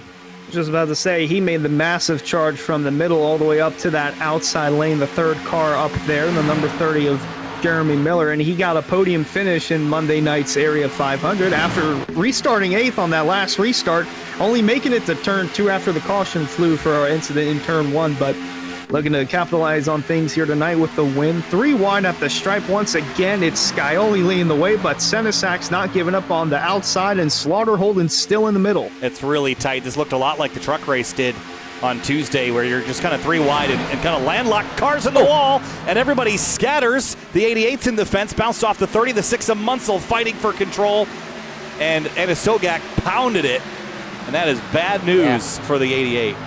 That was big time. We saw that on Monday night, Tuesday night as well. Someone blowing their engine from the top side, and somehow, once again, it hasn't brought out a yellow. Big damage to the back of the 88. The front end of the 30 looks clean. I didn't see who hit the 88, but you can tell he's high on temps, and there it goes right there. And he gets put in the wall, I think, with a tap from Miller. That it might have been where the damage came from, because no one else hit him. Munsell did a great job saving it on the apron as well. As that damage came from the 30 and almost hooked JT Poole avoiding. Yeah, and I didn't even know that it was the engine. I just saw the contact, and then listening back, you did hear the engine pop. So that is what will take the 88 out of contention tonight. That is a shame. It has split the field here into two. And Hunter, as we saw on Tuesday, anytime you split the field up like this, you're going to build bigger runs. They're 3x3x3 up here in the front, but this next group is all single file for the most part. Yeah, they're going to catch him back within the next lap or two. I mean, this is just product of the racing that happens. Oh, man. Close racing there in the front, but everyone's single file looking to make up quick ground. As I believe the first 11 cars are separated from the rest of the field. And again, I don't know how they avoided a big one there with, with that happening right up at the front. They did a great job, all things considered. I mean, Miller had absolutely no time to react. I think he was too close to even see the smoke. It was just bam, into the back of the 88 with not a lot of room to recover, and they did an exceptional job dealing with that scenario. The 27 of Beckner is on the outside. He's paired up with JT Poole. That is a really strong combination. When those two work together, Connor, they are usually very quick.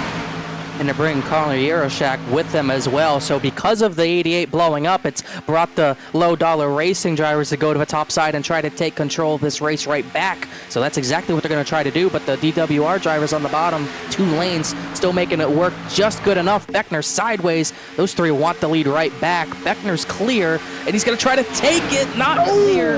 That was insanely close to being the biggest crash we've ever seen, but he barely held off. Oh my goodness. Talk about flirting with disaster. Did you guys not see what happened a couple laps ago? They're not even halfway through, and they're still trying to find all the shortcuts they can and shut the door whenever they could. Beckner had the opportunity, but waited a little too long there, but nearly caused the big one. Not out of the woods yet. Working lap 44 this time through. Still 3 wide for the top spot. And it's a dead heat here across the stripe between the 7 and the 27. Give that lap to Beckner. Just really, really tight racing here. Really aggressive as well. You can tell the balance of this race kind of lays on what happens with this battle for the lead between these two teams.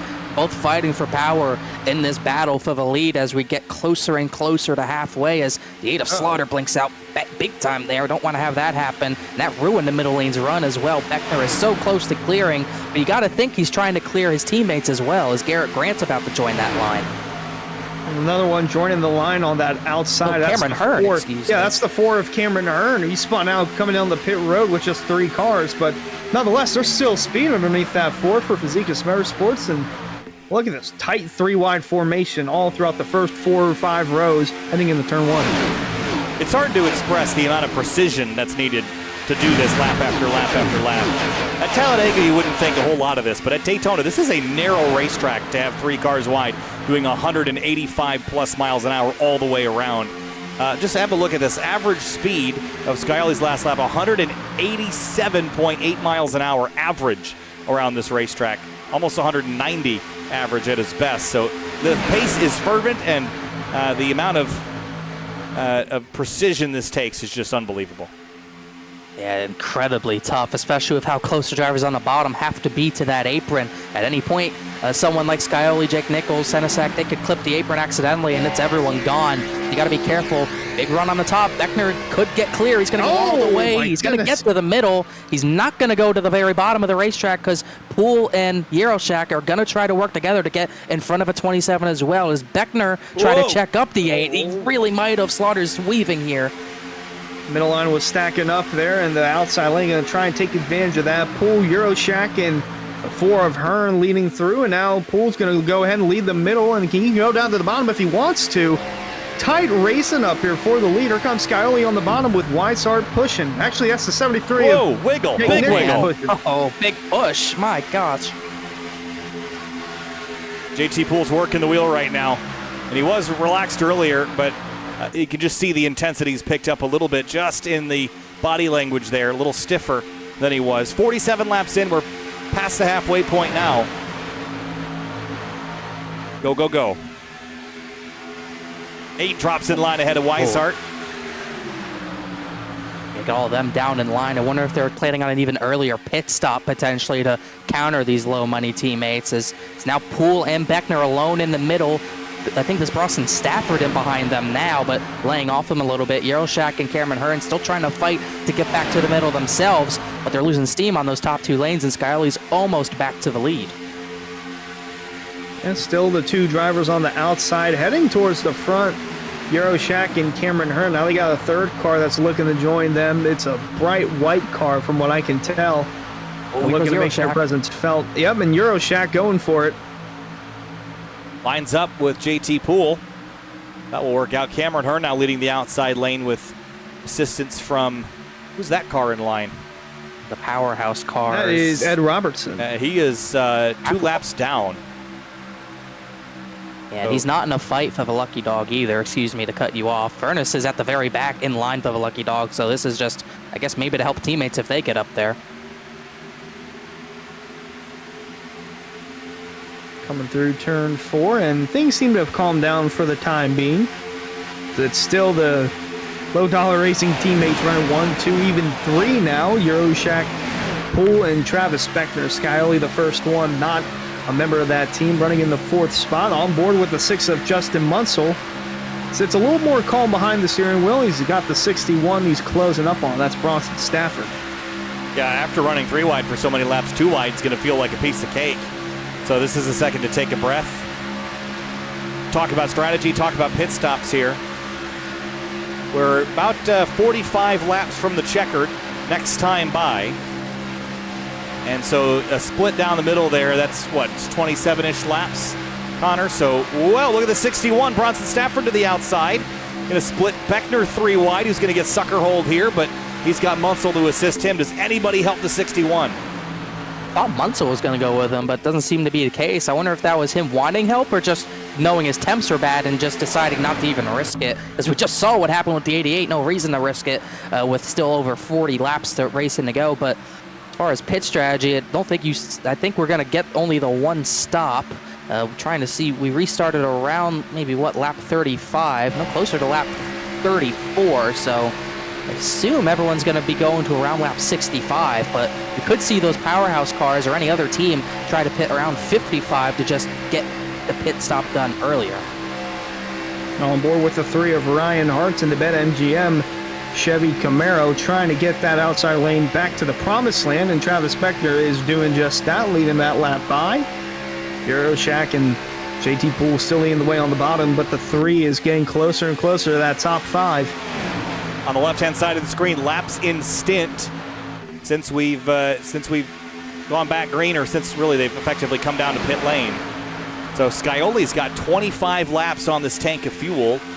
To go another 15 might be a push to get to lap 65, but I think you will probably want to leave a couple more laps there, maybe lap 60 to 62 perhaps, for a guy like Skyoli, maybe Cameron Hearn, Jake Nichols, Brad Slaughter. They're all kind of in the same boat there. But for the rest of the field, about 19 laps on that tank of fuel. Yeah, I think we'll definitely once again see the Weishart 609 drivers pit together. It's just a matter of when. Do they want to try to stretch it at 65? Do they pit at 55 and just leave a little bit less room in the tank at the very end of the race? It's all going to be very interesting strategy-wise. It's going to really come into play because, like I keep talking about, these 2 teams are fighting for power in this battle for the win with low dollar racing and DWR. Beckner's going to bow out because he's been blinking really badly, but yeah, it's going to be very interesting strategy-wise if this continues to go green. Yeah, that could have been bad there with Beckner and the 6 of Munsell, so he's just decided to go to the background. I'm not sure if the admins had any saying in it. He's actually going to drop back in line, so it seems like there might have been the decision Beckner made. Nonetheless, it's going to give the outside advantage to the 6 of Justin Munsell, who's looking to lead his first laps of the day. He's going to go ahead and jump to the bottom. Here comes Cameron Hearn now, looking to lead way on the top. Oh, contact made between him and the 12 of Euroshak. That got a bit wild, and I think maybe for Beckner, if you're blinking and you're not getting the full effect of the draft because of it, it's not going to help you either to lead that line. So I think that was a smart decision to bail out. Cameron Hearn, wasn't he turned around backwards on the pit lane at the first pit stop? Here he is back in the mix here up front with Justin Munsell, with Connor Euroshak, with JT Poole. Cameron Hearn had such bad luck on Tuesday, was out early in that one, and almost was out early in this one as well, but he is fighting back in that number 4 Ford on the outside lane. and the leading car of the Blue Ovals as well. And he is a lonely driver out there as far as Fords are concerned. He got a very timely yellow, was able to stay lead lap and able to recover to get back to the front of this pack somehow as he almost takes the lead away on that very lap. But yeah, it's just what he does though. He's another driver who's very aggressive at these super speedway races, but he's not the same as Beckner or JT Poole in that sense. He really doesn't have set teammates to work with at these tracks. He just finds whoever's with him and he brings them to the front along with that four. So he's really a solid pick if you were to pick him. Already to the front that quickly is pretty impressive. Well, we've heard a lot tonight about David Weishart Racing and Low Dollar Racing. Haven't talked too much about IRLC Racing. Cool. The second, third, and fourth cars on the outside lane getting closer towards the top 10 as they're starting to work their way with a lap car. Going to make things tight, Kyle, as they go down the tri-oval. Yeah, Ryan Hartz is one of those cars, and he had a big wiggle there. They're working by, I think that's the 65 of Ben Pierce, who's going to leave them plenty of space. There's Jeffrey Wilson. Oh, it is the 85. I thought I was looking at the 65. Thanks, Connor. 38th, and he is now the lucky dog car, first car one lap down, but John Furness is going to take that away from him. Yeah, Furness, I think, realized what was happening. He was at the very back of this entire pack, but got back in the pack to take that lucky dog away, but the battle still for the race lead instead. Mutzel's been leading the past few laps. Hearn and Hart's working well together on that middle lane. Hearn's going to inch just in front. You see his best lap there, over 191 miles an hour. That's on a good lap. He's still going 187, 188 most laps. Going through turn 4, still side-by-side for a good portion of the field. So we're going to catch another lap car here in just a moment. No three-wide racing yet, but just crossed through lap 55, so 40 more laps to go here from Daytona. Hearn leads the way, but here comes Therian on the bottom. Actually, Munsell on the bottom in the 6th. Trying to figure out what that next car is on the chopping block. You couldn't get a good look at it just yet. Yeah, it's Casey Lakatos, multiple laps down. Watch the speed difference here. Like he's standing still. Has not been... Hart's back on the car. At least. Got a bumper.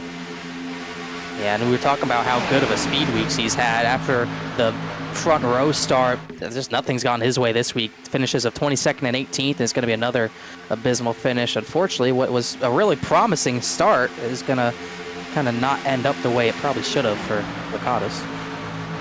That shot down the backstretch with the 50 of Lakatos. That's how I view other people when I'm walking past them on the sidewalk. Like they're standing still. That's just the drastic difference in speed. Get out of my way. Why, if you're walking by yourself in a hallway, you shouldn't be in the center. You should be walking along the right wall. It happens in airports. It happens in schools. It drives me crazy. If you're by yourself or with your friends, why do you need to walk 5 people wide? Walk in pairs. 2 by 2, baby. Hunter just unlocked a pet peeve, I think. One of many. So, glad to get... Oh, we got a car almost spinning. Who was that into 3? I think that was Sean Petchin. He hit the apron and was really out of whack way at the back of the field. They kept it straight, though. I didn't know... Oh, we got pitters at the front, though. A lot of people. I think that's the Weishart truck cars again. Sean Petchin, as you pointed out, having that slip up there. And he is one of the many drivers that will hit pit lane this time through, Connor, and there are plenty more. Yep, like I said, the Weishart /609 drivers in yet again, including Wineland, Spencer Brown as well in, Eugenio Alonso. It looks like some of the powerhouse guys joined in as well to join forces in, as everyone once again cleanly in that pack, and now we wait on everyone else how long they will wait to pit. IRLC Motorsports holds the first 3 positions. Wanted to say, if we went back to those pit stops on the sign, I just happened to notice it still said home of the Pepsi 400. And speaking of pit stops, we got more pit stops here at the former home of the Pepsi 400. Oh, I think Ed Robertson, he might have made it. He's gonna spin. Wow. Oh, there you'll see that sign again. Yeah. Well, you know, it used to be. iRacing has never been one to be shy from leaving speed channel signs up at Charlotte Motor Speedway like I was it's going to say the same 2011. thing. I was just going to get to that. You took that away from me. Sorry. That was my tidbit. Or the Sebring right before it got the revamp a couple of builds ago. It had the 2008 Sebring 12-hour logo on it, and Martinsville had Busch Series signage from 2006. And actually, I think it still does have Busch Series signage. Yeah. New Hampshire might still have that as well. They have an update. That's another track thing to get to. Oh my God! New Hampshire, is it? It's not on our schedule, is it? think so. No, it isn't, and I'm glad, because it is one of the worst racetracks to stream because it looks like trash. I will agree with you on that. It has not looked good in forever. And they still have that wall glitch as well, so that won't come into play this season. It didn't play into the factor last season either, but even still waiting on more drivers to pit. The IRLC guys and the low-dollar racing guys yet to pit. That's trying to see who that's left in the lead. Matthew Bell is going to continue to lead the main pack. Hartz, Martin, Munsell, and Euroshack in there as well. Ooh, close there between Euroshack and Pool Machina. Oh, here we go. We got some more guys coming down pit road. Oh, this is a big pack. Uh-oh. Lockups, everyone got it slowed down. See the sigh of relief on Munsell's face. This is a challenging pit lane. I mean, it's a straight entry, but it's just so hard to time it right with everybody else's attack as well. Very easy to get that wrong. It is a little kink at the very beginning, so that's what makes it a little more difficult, but it's especially not fun if you have one of those early stalls like Richard Thomas did. I don't know how he made his stall, because I thought I saw him locking up. It is incredibly difficult to get it well down when you don't qualify or just qualify poorly. That's now left Jordan Martin, who was at the lead. Now I think it's Euroshack leading, and he's got some of the powerhouse cars in front of him, plus Spencer Brown, who didn't stay with the rest of their pack.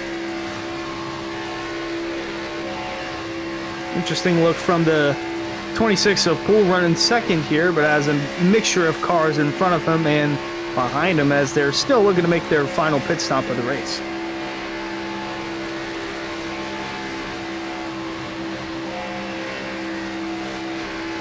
In the chat about speed, reminded of the Speed Vision channel. I just remember knowing where I could watch qualifying and not have to think about it. Instead of having to go to the NBC Sports app for a playoff qualifying session.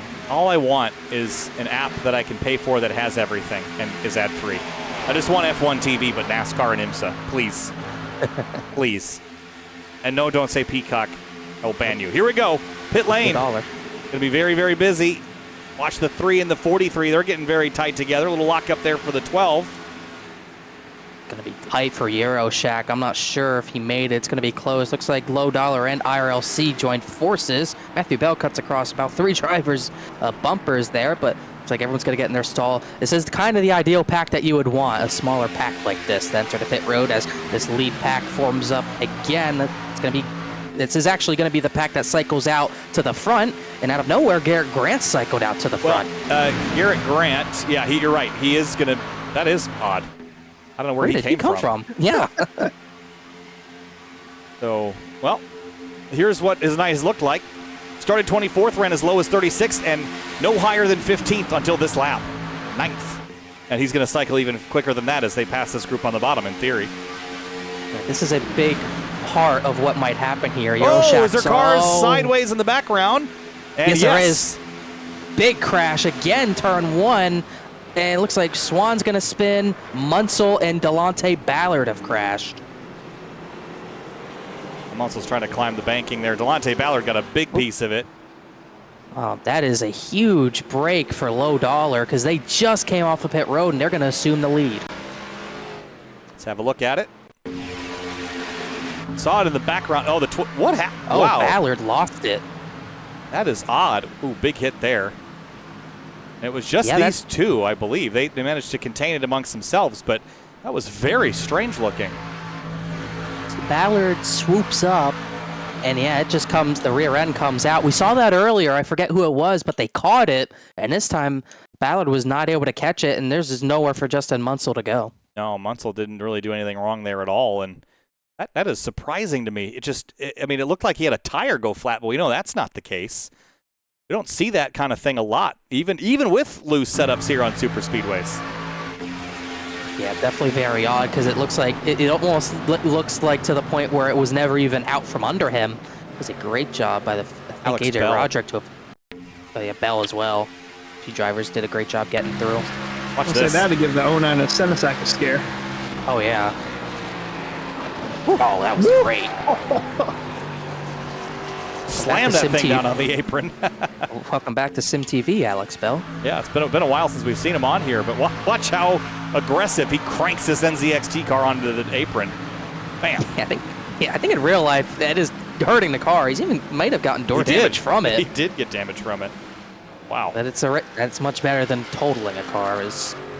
Everyone comes around out of turn 4, and we really shouldn't see any pit stops. Literally everyone had just come in for what would have been their final stop. So those low-dollar guys, like we said, a huge break. They were coming off pit road. They were likely not to retain the lead. The yellow came out at a perfect time, and it looks like we are going to have takers Nico Garcia on back. And that's actually a lot of cars. Definitely more than I thought. Yeah, I'm not exactly sure why. I mean, it's going to be 30 to go next time through, so I mean, if you didn't, I mean, you took tires last time, I'm assuming, Connor, so would you put 4 on again, or just fill up the tank with fuel and make sure you're extra safe for a green-white checkered? I would think that they were safe anyway, but they seem to be content. They might have taken 2. It's possible they might not have taken 4 tires just to save the extra 2 or 3 seconds, so that could be a possibility, just after seeing someone self-spin like that, wanting the fresher rubber no matter what. So that would be the only logic I would see, that and just having enough fuel for the green-white checkered if we were to get it, as might have issues. I mean, Poole and Beckner on the apron. If there's science to it, I don't know, but you never know.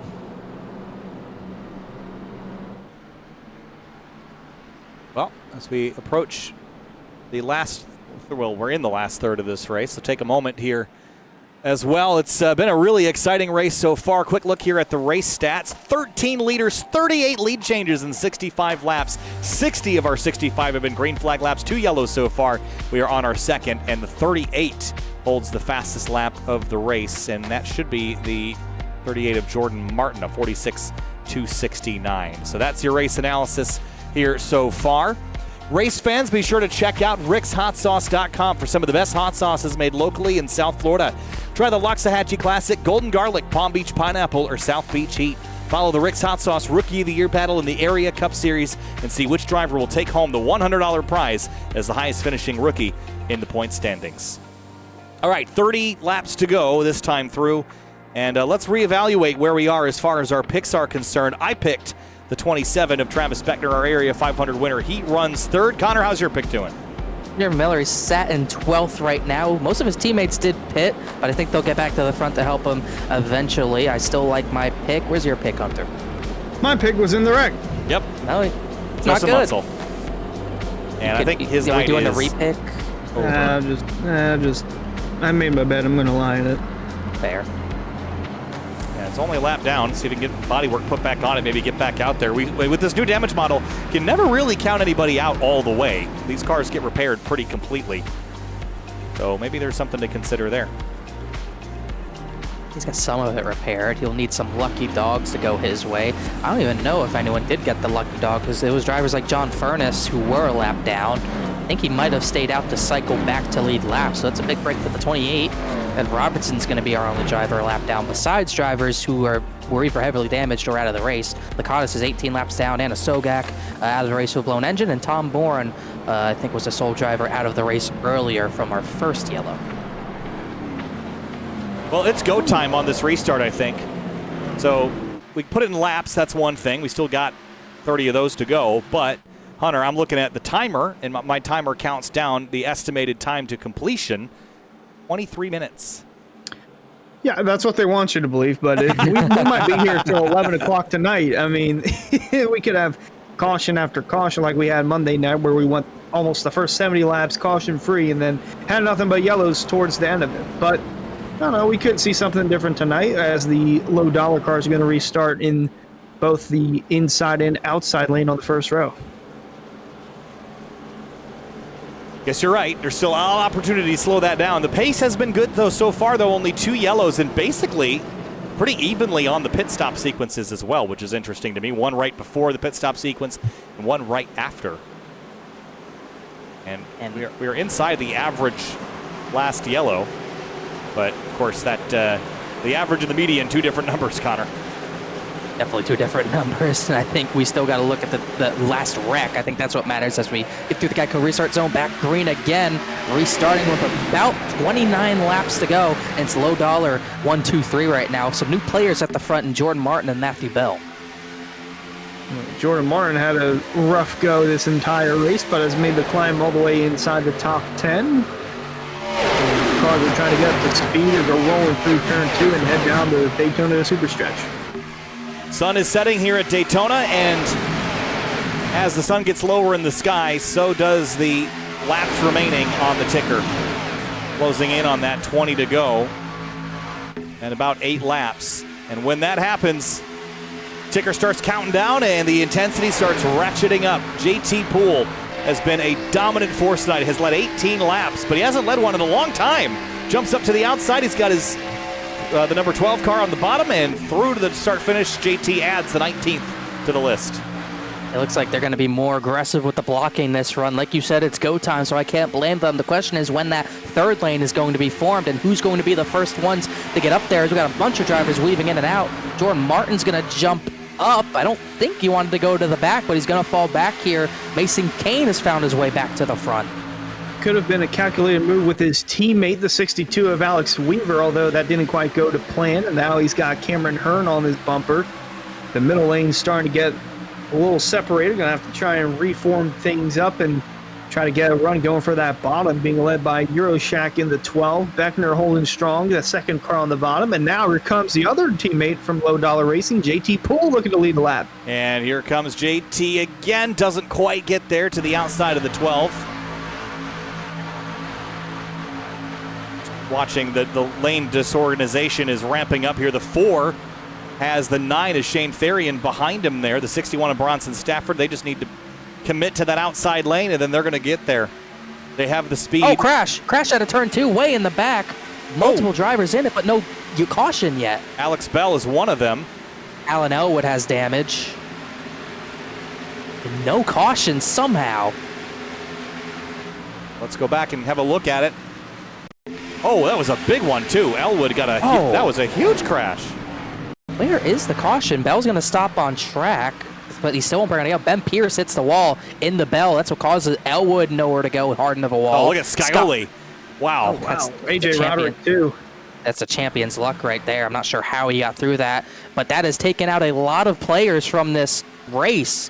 Not just because of damage, but because so many drivers have lost a draft because of that. Well, I think it's safe to say that we're not done with the yellows yet, but it's going to, I mean, how many laps will we click off before we get another yellow? It could be 15, 20 laps, and then we're out of them. This is getting dicey. There they go! The 27 gets turned across the front of the field, and that's going to be a big one.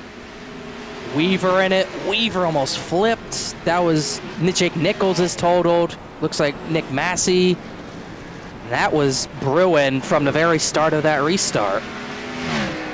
Let's have a look at it. It looked like Poole went the block, and there was just too big of a run to handle it. Did he block, or did he just get, I mean, well, he went to the middle. I don't think it was a block, but that's just what I call it. He went to the middle to take that line, and it got him sideways. And then Euroshack went to the apron. I think the contact happens with maybe Alex Weaver and Mason Kane.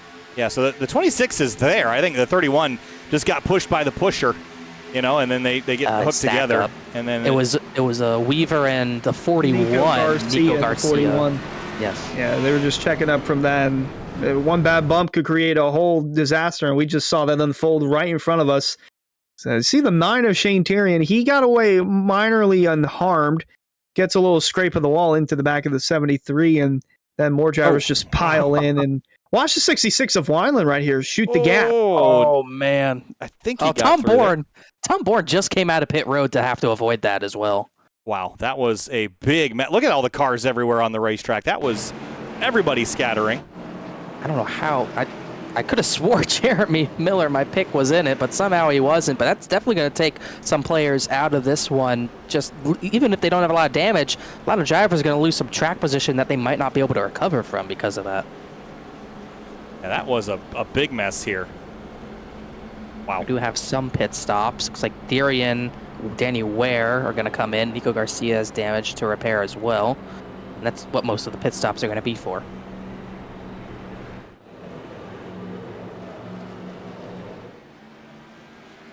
So you were saying, Hunter, about yellow flags? Yeah, they can come in a hurry. They can come in a bunch, or they can not come at all. It is important to note that the average last caution was 32 to go. We were within that window, but that's because the first 2 seasons, last yellows came out with 72 to go in season 1 and 50 to go in season 2. But the last 2 seasons, we've had overtime finishes in both, and it feels like we're shaping to have a third straight season opener with an overtime finish. Travis Beckner was up front for a lot of time tonight. Although, as I understand it, the damage shouldn't really be all that bad. It should just be left side door damage. And again, with this new damage model system, I don't think that's going to be all that consequential for the 27 Calusa Pines car. Yeah, he should be fine. The big losers in that are going to be Jake Nichols, Alex Bell, who's in the crash before that didn't trigger the yellow. Garcia and Danny Ware have a big damage. The 56 of Roderick in the previous incident, and Nick Massiga had a big hit in that crash as well. So there's definitely some drivers who might not be able to recover from this.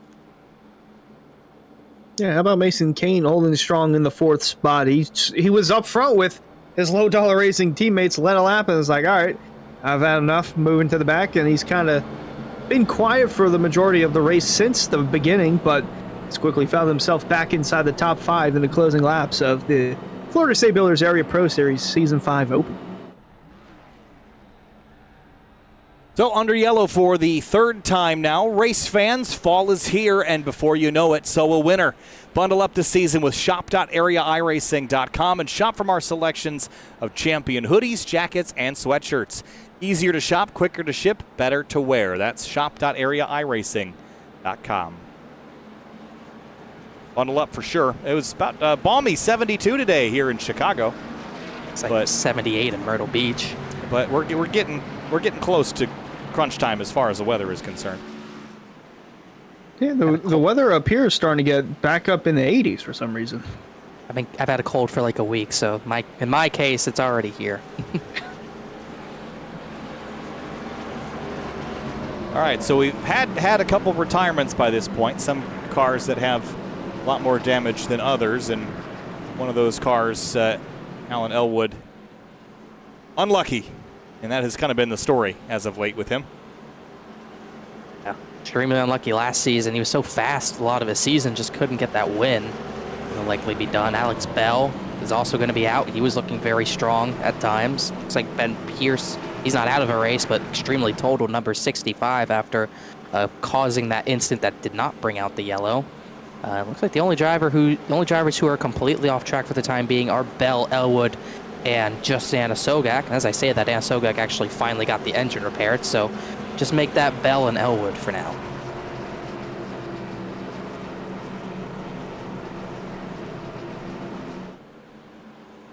The field's coming to the restart here with just over 20 laps to go.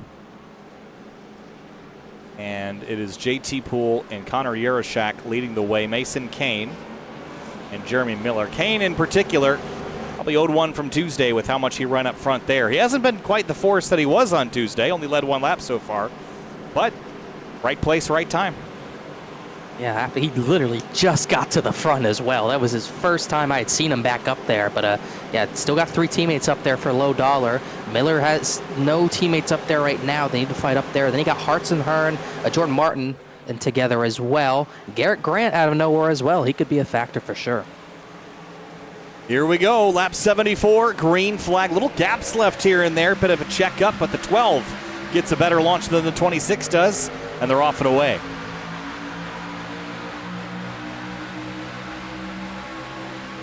See what the strategy is for low dollar. They have Miller in there. Would likely don't want him really in the fray between these 3, as they're going to stay pretty even out of turn number 2 with all 3 on the bottom, bumping and bumping harshly as everyone tries to get to the bottom, and whichever lane wants to go, they're trying to get into, but still dead even down the back.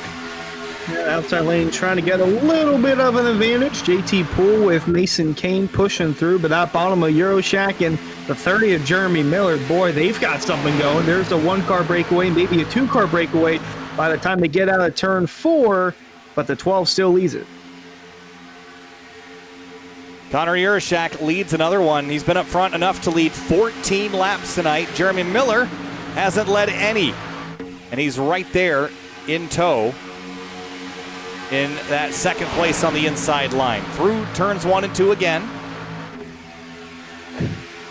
And clear. Coming to 20 to go next time by. So when is go time? It feels like it's soon. Miller to the outside ahead of JT Poole. I see Al Jr. struggles with this now. This is tough to see Miller battling at the front, but he gets to the front to try maybe lead his first lap. I'm shocked Poole didn't split him to the middle because he's got Kane behind him if he wants it, but Miller is perfectly content with trying to lead this top lane. They doored for the lead right there. These sideways, that's why you put Miller on your team. He's able to save it, but not able to lead this lap as that middle line lost a lot of ground because of that. I think it's go time. Definitely is go time. That third lane starting to kick in. You saw Brad Slaughter was leading the way. Now it's going to be the, looks like the two of Greg Mitchell. Outside lane, the 5 grand. He was basically sideways on that outside lane, and he did not have a lot of room to catch it. There's lots of movement now here, guys. We're not going to make it the next 20 laps green. I don't think we're going to make it the next 5 laps. Miller's clear. Poole's clear. Who makes the first move to the bottom? Poole, I think he's going to go to the outside of Miller. He's going to go swooping to the very bottom. Big move, and he's able to keep it straight and get back in front of his teammate. Now Mason Kane's going to push Jeremy Miller. He had a loose move heading into turn 3 and is now going to take over as the race leader. One car went way below the apron. Not sure if he lost it on his own. Steve Durham still going green here, but oh my goodness, what a move from JT Poole. And now here comes the 12 of Euroshack on the bottom. Oh, not a good time to blink. Not a good time to blink. He's going to crash. Yep, oh boy, and it was going to wad up the rest of the field with it. Oh man, there's all sorts of issues going on. Gaioli, Jeffrey Wilson, Slaughter. That was the worst time for him to blink, and the JT Poole gets destroyed because of it. Very unfortunate set of circumstances there for Poole and the rest of the field. I wonder if he was having, you saw the issue that I was having performance-wise. I wonder if it was it looks like a very similar thing for Poole. I don't know how much of that was network and how much of that was CPU related, as you see the cars blink on my end. With all the cars here in the server and iRacing's inherently poor handling of audio in particular, that could have been part of that. But either way, it wadded up a whole bunch of cars, and now we're going to re-rack them and restack them with 18 to go. Well, my pick's looking good because he phased through the wreck. I mean, that's so extremely lucky for Miller to not get involved in that. It's almost virtually everyone behind him did. Greg Mitchell's, I think, up to 5th because of it. Rabel, Furness, so many guys at the back have avoided it and gotten to the front. But that definitely took out a lot more drivers. I think Senesak's totaled through it. I think Beckner might have gotten into it again. Matthew Bell as well. I mean, that was a huge, huge crash. Yeah, and Slaughter's totaled as well. His car was actually underneath of the 26 of Poole, but man, just an unfortunate set of circumstances for the rest of the field. Yeah, and again, for those watching on the broadcast, that's not a network-related issue. That is an iRacing specific problem with large grids, and more specifically, a lot of people in a server. So it's not the internet that's the problem there. And I have to wonder if that was part of Poole's issue. And it seems like it's been happening to a lot of different people, Connor. Maybe network instability. Just when you have servers that are this packed full, it is hard on systems and on iRacing. Yeah, I mean, this is almost like a lot of drivers might not even be used to drawing this many cars as well. I mean, there are not many leagues, even for Daytona, there are not many leagues that you're going to get a full 43-car field. And we're not eliminating cars. We still have probably 40 cars on track, so it's going to happen to a lot of drivers no matter what, because of how tough it is to make the sim run well with all these cars. As so many drivers hit pit lane to repair damage. And you can't just not draw them. It's a super speedway track. You need to see all the cars. Yes. This is definitely going to change things up as far as the team game. It's all been low-dollar racing, but you still got Euroshack and Mason Kane up there. But as far as David Weishart Racing, I don't think anyone's going to get up to help Jeremy Miller. Jake Nichols has gotten to 11th, and Weishart 12th. But that might be it. This Gaioli took a big hit. Senesak took a big hit. It's starting to become less of a team game with the more crashes we get and more of just every man for himself, which is what we're accustomed to seeing. A couple of teammates still up there as well, with Cameron Hearn 4th, Greg Mitchell 7th, and then you got the IRLC teammates in Jordan Martin and Ryan Hart's 5th and 6th on the track. And I mentioned Chris Rabel, John Furness, Brandon Bowie. Haven't heard of those guys all race long, and towards the end of this one, they're in the top 10 after avoiding the big one.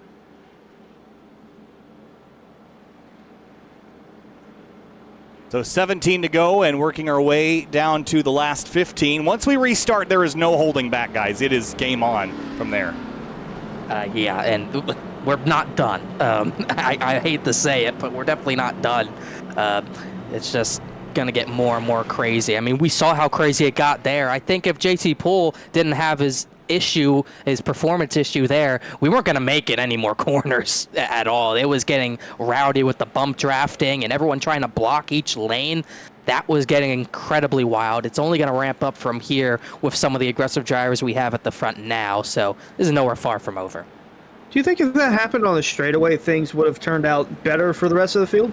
I don't think so. I think we still would have had, it might have been less drivers in it, I will say that, but I don't think you're avoiding that with two drivers phasing into one another. So 1 to green here.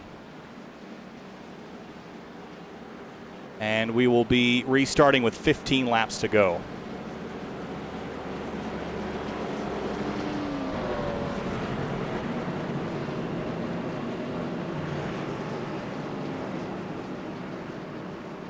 It's funny, we only see about 20 cars gridded in the initial gridding for this double file restart. So many drivers catching back up, repairing damage.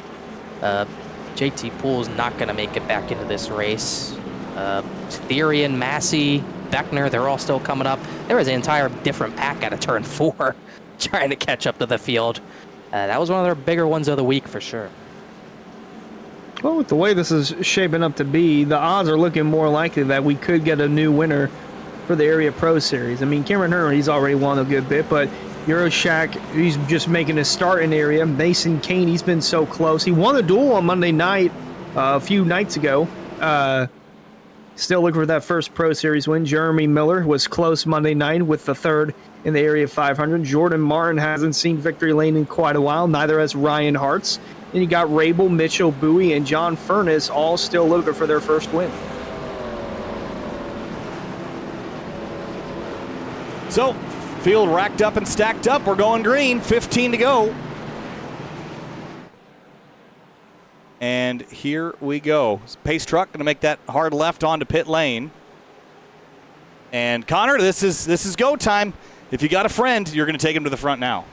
Yeah, you're going to look for Euroshak and Kane to work together. Miller might get Jake Nichols to help him. Cameron Hearn might just have to form up with someone like Ryan Hartz. But it looks like as we go green through the Geico restart zone, Euroshak's going to launch and Cameron Hearn might let him in. I don't know if he's going to let him in. He's going to try and get a big enough run to where he and Mason Kane could probably get in, as mentioned, low dollar racing teammates. Not enough for the 31 of Kane, but they're awfully quite shuffled out there from the rest of the field. And it's Cameron Hearn, the only one on the bottom, as the rest of them try to work their way around him and down the backstretch. Connor Yeroshak, Mason Kane, Ryan Hartz, 1, 2, 3, evenly spaced here. Miller. How about Cameron Hearn on that bottom lane? Will the aggression that he typically has, will that pay off here in the closing 15 laps or so of this race? He's going to need help for that to end up making a case for him winning. Hartz is going to go back to the middle, trying to get to the outside of Kane. Miller and Hearn are going to go with him, trying to get these two low-dollar teams out of the fight, as he got no help behind him on the bottom. Hartz is going to surge to the race lead. Yeah, great move there from the three of Hearts as he takes the lead with 14 to go. Jeremy Miller pushing. Cameron Hearn now finds himself in front of low-dollar racing teammates. Almost a big moment there as the top three continue to drive away. Yeah, Miller slipped up big time mid-corner there. Cameron Hearn was able to get off the rear bumper there, but now you see the pushing. It's amping up now. You have to push. If you don't push, you're going to be last here. Look at the 12. Here goes Miller. Whoa, to the bottom. I think Miller knew it was probably not going to go well if he kept pushing Hartz. They were getting really sideways together, so Miller's going to go back to the lead. That's also going to bring those teammates on the bottom back into this fight a little bit better as we get closer and closer to that 10 to go mark, as Miller is finally going to lead a lap tonight. But for how much longer will he lead? Here comes the three of Hearts with Cameron Hearn on the outside, and then Chris Rabel in the 29. That third car on the outside lane still rolling through as they're side by side through turn 1 and 2. Oh my goodness, sorry. Beckner almost hit the wall. He's trying to get that third lane going in the background. Yeah, we'll see. I mean, that damage doesn't seem to be affecting him a whole lot. We're coming to 12 laps to go. Timer's ticking down, and the intensity's ramping up. Those that have been patient all night long for the first 83 laps have found themselves in contention. Beckner by himself up top, and right next to him, the reigning Cup Series champion, Jake Nichols. Yeah, Nichols trying to get back through there, but he hasn't made much progress since the restart here, as here comes that middle lane with another surge to get Hartz in the race lead once again, but no one's getting clear from that middle line at this point. Hartz could take it if he's aggressive enough, but I don't think he's willing to hang Cameron Hearn out just yet. You see Beckner still trying to get that third lane going, but here come the cars on the bottom. Jeremy Miller and Euroshack with the 31 of Mason Kane. They're going to get a little stacked up here. Comes outside with a run down the back. Big shot to the rear bumper. And look at how much that propels him forward. Chris Rabel, we have not mentioned his name probably more than once tonight. He's just been lingering mid-pack, but now in the top 5 here in the closing 12. You say the same thing about Brandon Bowie, who's up in the 7th now in that only purple number 23. Greg Mitchell's into the top 10, at least fighting for it with Jake Nichols. 2 drivers we haven't seen all night as well. We haven't seen Nichols since really the 3rd or 4th crash, but he's almost back up there. Still 2x2 for the majority of the field as they work back into turn number 1. 30 of Miller edging ahead. Here comes the 3 of Hartz. Looking to get a massive push here from the 4 of Hearn. Going to get a nice shot going down the backstretch. And it's a slightly smaller pack here at the front, which gains you maneuverability, but it reduces the predictability, Connor. When everyone's packed in 2 and 3 wide as deep as the field goes, the moves are kind of you're stranded here a little bit. But someone could come from 15 rows back with that third lane open. You have to be willing to cover that off here. 10 laps to go, 25 miles left here at Daytona. Beckner's still going to be the one who's going to lead that top line. He's just not getting enough help at all. He's got to get someone to push him up there, and then we'll see that third lane clogged up. Once that third lane's clogged up, the race is over for anyone else who can't get up there to maybe lead it. So someone's got to be the one to take that risk and push the 27 up there, but no one's taking it yet. Not desperate enough to make that move yet. Those in the back, but up front, it's a 2-car breakaway now, starting to be a 1-car breakaway. It's outside lane, starting to get a little more run. Oh, Hart's almost lost it in front of the rest of the field. Here comes Hearn looking to take the lead, and they're still trying to get collected as they're 3 wide in turn 4. Yeah, Hart's got knocked out of the way there as they kind of that shot to the rear bumper of the 30 ricocheted forward into the 3. He went onto the apron, was able to gather it back up, but now the 4 of Hearn goes to the top side, and it is a pair of Ford Mustangs that had the nose ahead for at least a moment. Oh, Cameron Hearn almost got turned on the top side. A great save, but that top lane's going to go dead once again. And here comes the Weishart cars. Where did Weishart and Nichols come from? They're come to help the 30 of Miller now, who somehow, through all that, is going to retain the battle for the lead. In intense moments here in the closing laps of the Florida State Builders Area Pro Series Season 5 premiere at Daytona. Hartz almost lost it there just a lap ago. Now he's still going at it with the lead for Jeremy Miller on that outside lane, though. He's got the 33 of Weishart and the 73 Nichols, as you mentioned, starting to give some life back on that middle lane as they come across the stripe with 8 to go. Laps winding down. It's Miller and Hartz door to door at the front of the field. The 4 fanning out again. He's got John Furness behind him. Is Furness even on the lead lap? Still, has he made his way? He is. He's back up to 11th. What a night he's had, trapped a lap down for most of the race. Now Beckner's not able to lead. He's going to have to just stay at the back of it. It's Bronson Stafford who comes up in front of her, and they get squirrely again, but they have a run. Weishart's going to go out and dump the 30 of Miller. Big shove on that top side. Stafford, oh, crash! There we go! The massive one in turn 3. Caution's going to come out once more. Ryan Hartz. Oh my goodness, what a break for a lot of these guys. Jake Nichols and Mason Kane might have been the only drivers to get through that. Cars everywhere. A bad break for the rest of the field heading into turn 3. Massive one unfolding at Daytona. Stafford just too big of a push. Tried to go to the middle there. Hearn gave him Stafford didn't do much wrong there. He just had the car kind of placed in the center and then got a shot from behind. And that is the classic don't push the pusher moment here. Watch this from high above. The 61 is getting just shoved straight through the leaders there, and not much that he could do to miss that.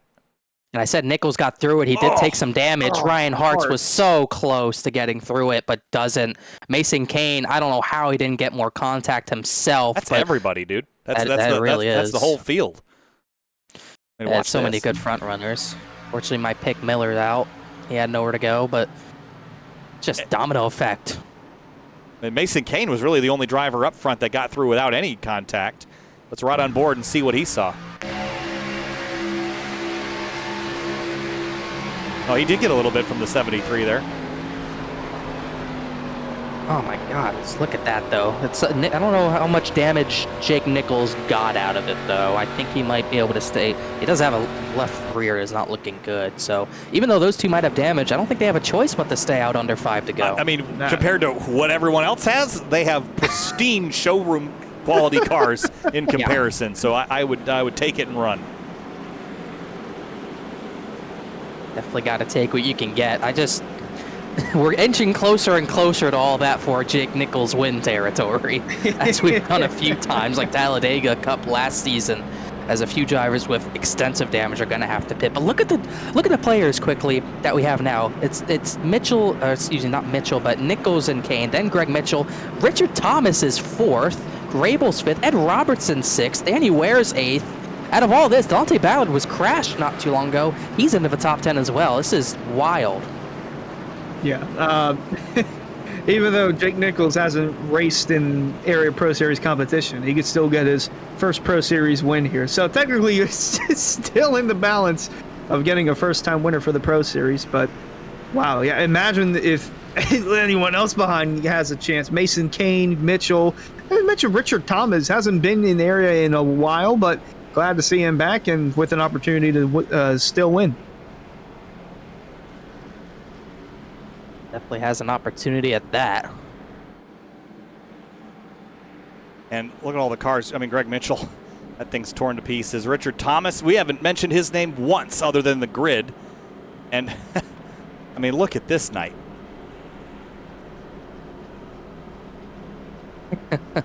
Started 39th. Low 47th makes sense. Thankfully, I think he's one of those drivers who was chartered in, even with a poor qualifying effort, and he finds himself with an insane chance to maybe steal a win here. How about Ed Robertson? Robertson was 2 laps down at one point.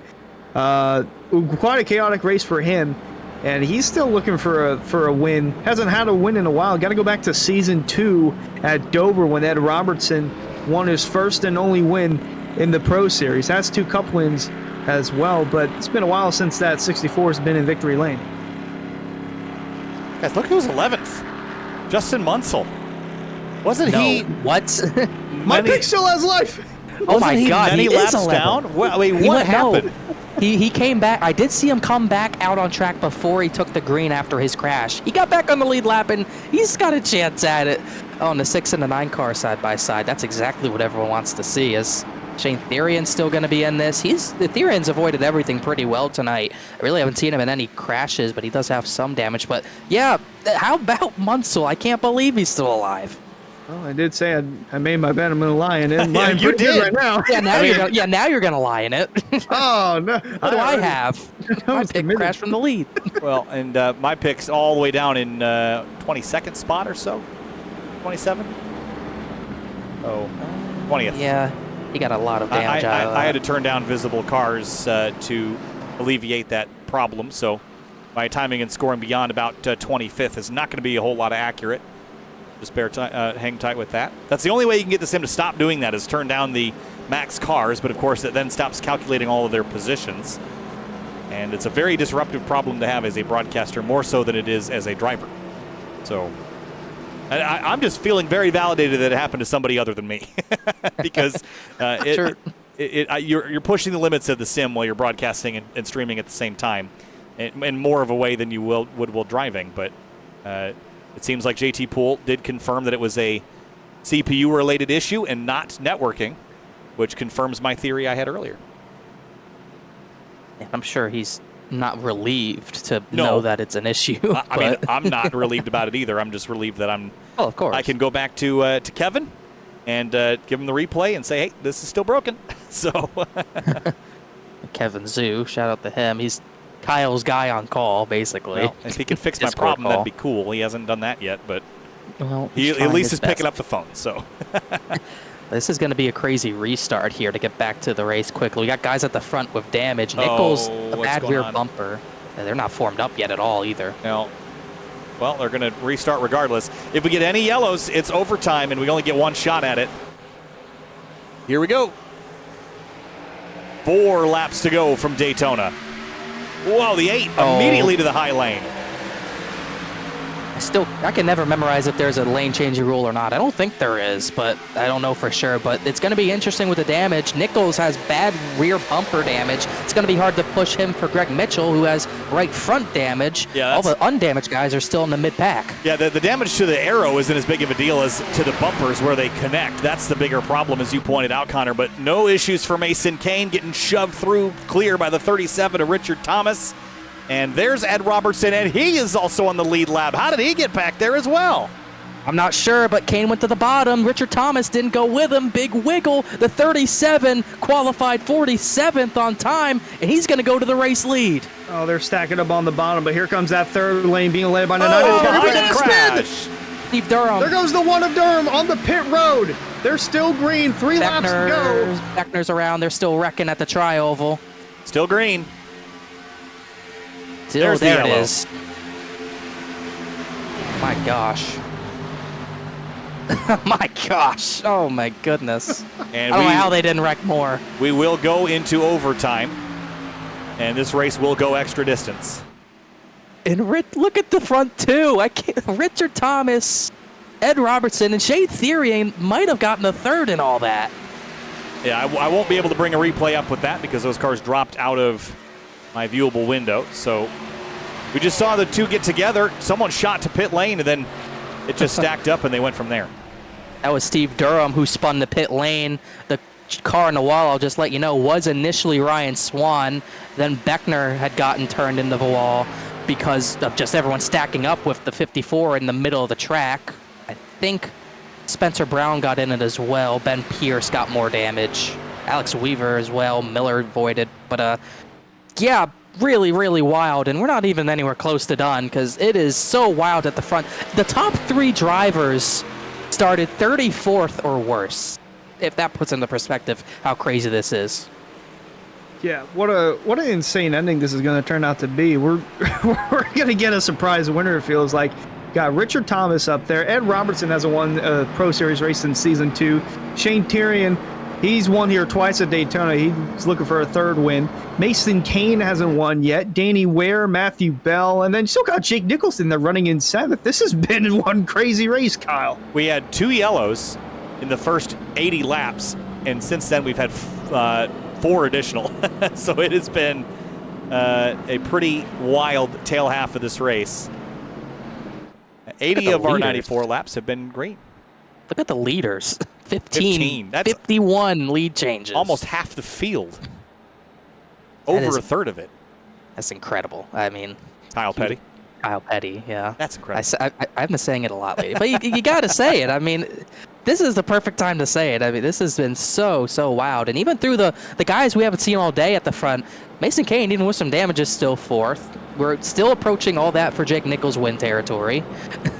Brad Slaughter, he was in a crash much earlier, but he's repaired up to 8th. Euroshak is back up to 9th. Okay, here's a problem, maybe. Just posing this out there. Ed Robertson has had 38 laps on this tank of fuel. I assume a lot of those are under yellow, but is that a cause for concern? How many yellow flag laps? I don't think it should be, as looks like someone's getting lucky dog, AJ Roderick. Yeah.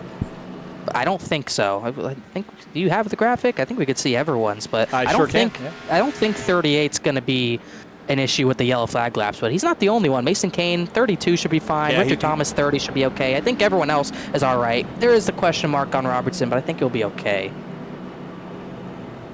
Yeah, I think so. He's an outlier, again, because as soon as these yellows started happening, a handful of drivers have come to pit lane, rebounded from various crashes, so basically nobody's on the same strat right now up front. Yeah, I mean, everyone's on the same strategy now, actually. They're on the strategy of get me to the front or die trying. That's what everyone's going to do in these last 2 laps, and I think we are going to see a lot of die trying happening, Hunter. Yeah, without a doubt. I mean, the amount of this is just insane. This is just too much for me to comprehend. Yeah, looking at it, Richard Thomas, his best finish was 3rd in the Pro Series. Got to go back to Season 2 at Daytona, oddly enough. And then looking at Shane Tyrion, he's only got 2 wins in the Pro Series, and they all came at Daytona, so that would be insane for him to get his 3rd win. And then Mason Kane, he finished 3rd twice in season 4 a season ago at Atlanta and at Bristol. So these guys looking for their first win. Well, some first win in a while. Thomas and Kane looking for their first win in general. Robertson hasn't won since season 2, and Tyrion hasn't won since season 3. And it looks like we're getting the 1 to go, Kyle. 1 to go. That will signify 2 to go next time by. And this is going to be, I think, we could end up with a driver winning this that has never won before. Some that are in their first start. And then Shane Terrian running in third. Many wins in this race before and just has managed to dodge all the accidents. And look at the 49, of course, those tribute liveries on the car tonight, lining up nose to tail here. What it would mean for them, it's not going to ease any pain, absolutely, but a distraction from the reality of the world, I think, at the very least. Yeah, like we've said, we have drivers who could get their first win. Therian has won, not in a long time in area, though, but I don't think any win he has gotten or would ever get again would ever top this if he can somehow pull it off. But he's going to have to get through Robertson and Richard Thomas. What a story it would be for Richard Thomas. I mean, he qualified on time, 5th to last. He didn't have a charter. He wouldn't be in the race, but I just can't say enough about how wild that is.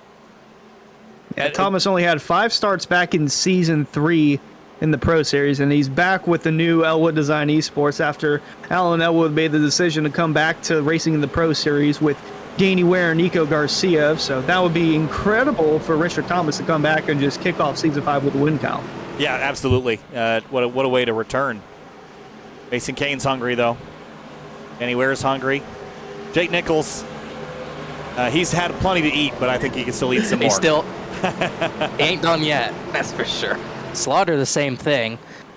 And Justin Munsell still 10th. Can't forget about him. All right, it is 5 miles to the finish. We either finish it under green or finish it under yellow. On Tuesday in the Truck Series, we had a green-white checkered. We ran out the distance. Richard Thomas, Ed Robertson trying to steal one from the series regulars from seasons past. Green flag, 5 miles left at Daytona. This is going to be interesting. It's all going to kick off out of turn 2, at least at the front. Damaged car scrambling. Whoa. Big scrambles already. You got drivers back there trying to clear one another, but both lanes clear. We already got a third lane trying to get formed, led by Brad Slaughter.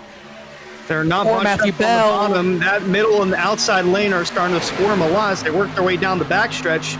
It's still Richard Thomas leaned away with the 9 Tyrion pushing. Mason Kane on the outside line trying to hold through. They work their way into turn 3. You have to be cautious here. You have to be cautious because if you don't get back to the checkers, nobody has a chance to race. Caution. Race over. And I think it's the same exact problem that we were documenting earlier with JT Poole for Brad Slaughter. Same exact symptoms there. Checkered flag next time by is the white and yellow wave together. Richard Thomas, if he can make it back around to the finish, will win this race. That's such an unfortunate ending, and like you said, I think it was the same thing. Slaughter was spun, but he was blinking and having that issue so badly that he spun and no one saw it, and it brings out the yellow anyways. So unfortunate. That was going to be a wild finish regardless, but what a story for Richard Thomas to take the checkered flag if he can get back around. Half a lap away from victory, and there you see the 9 of Tyrion and the 49 of Danny Ware. The Lewiston cars, man, they were so close. If they got to the white, I feel like one of them could have won this race. But nonetheless, still a strong showing in second and third, especially for the 9 of Tyrion. He contemplated not coming tonight and then made the decision to race with heavy hearts. So a strong showing for him and for Danny Ware in those tribute schemes. Richard Thomas out of turn 4. How about this stat? Only led 5 laps in almost all of them. Actually, all of them, I think, were under yellow. Turn 4, checkered flag here at Daytona. The season opening round. Drama, yellows, crashes, issues with the simulator. But Richard Thomas, after not making starts in 3 seasons, returns as a winner in season 5. Checkered flag, Richard Thomas wins at Daytona. And that party will go deep into the Daytona night. That is such incredible stuff as Ware and Therian come across the line together. Second and third, Therian fourth. Mason Kane stayed 5th through all that. That is what... It didn't end under green, no, but it was still an incredible last few laps. Yeah, a lot of good stories inside the top 10. Ed Robertson a top 5 there. Mason Kane steals the top 5 as well.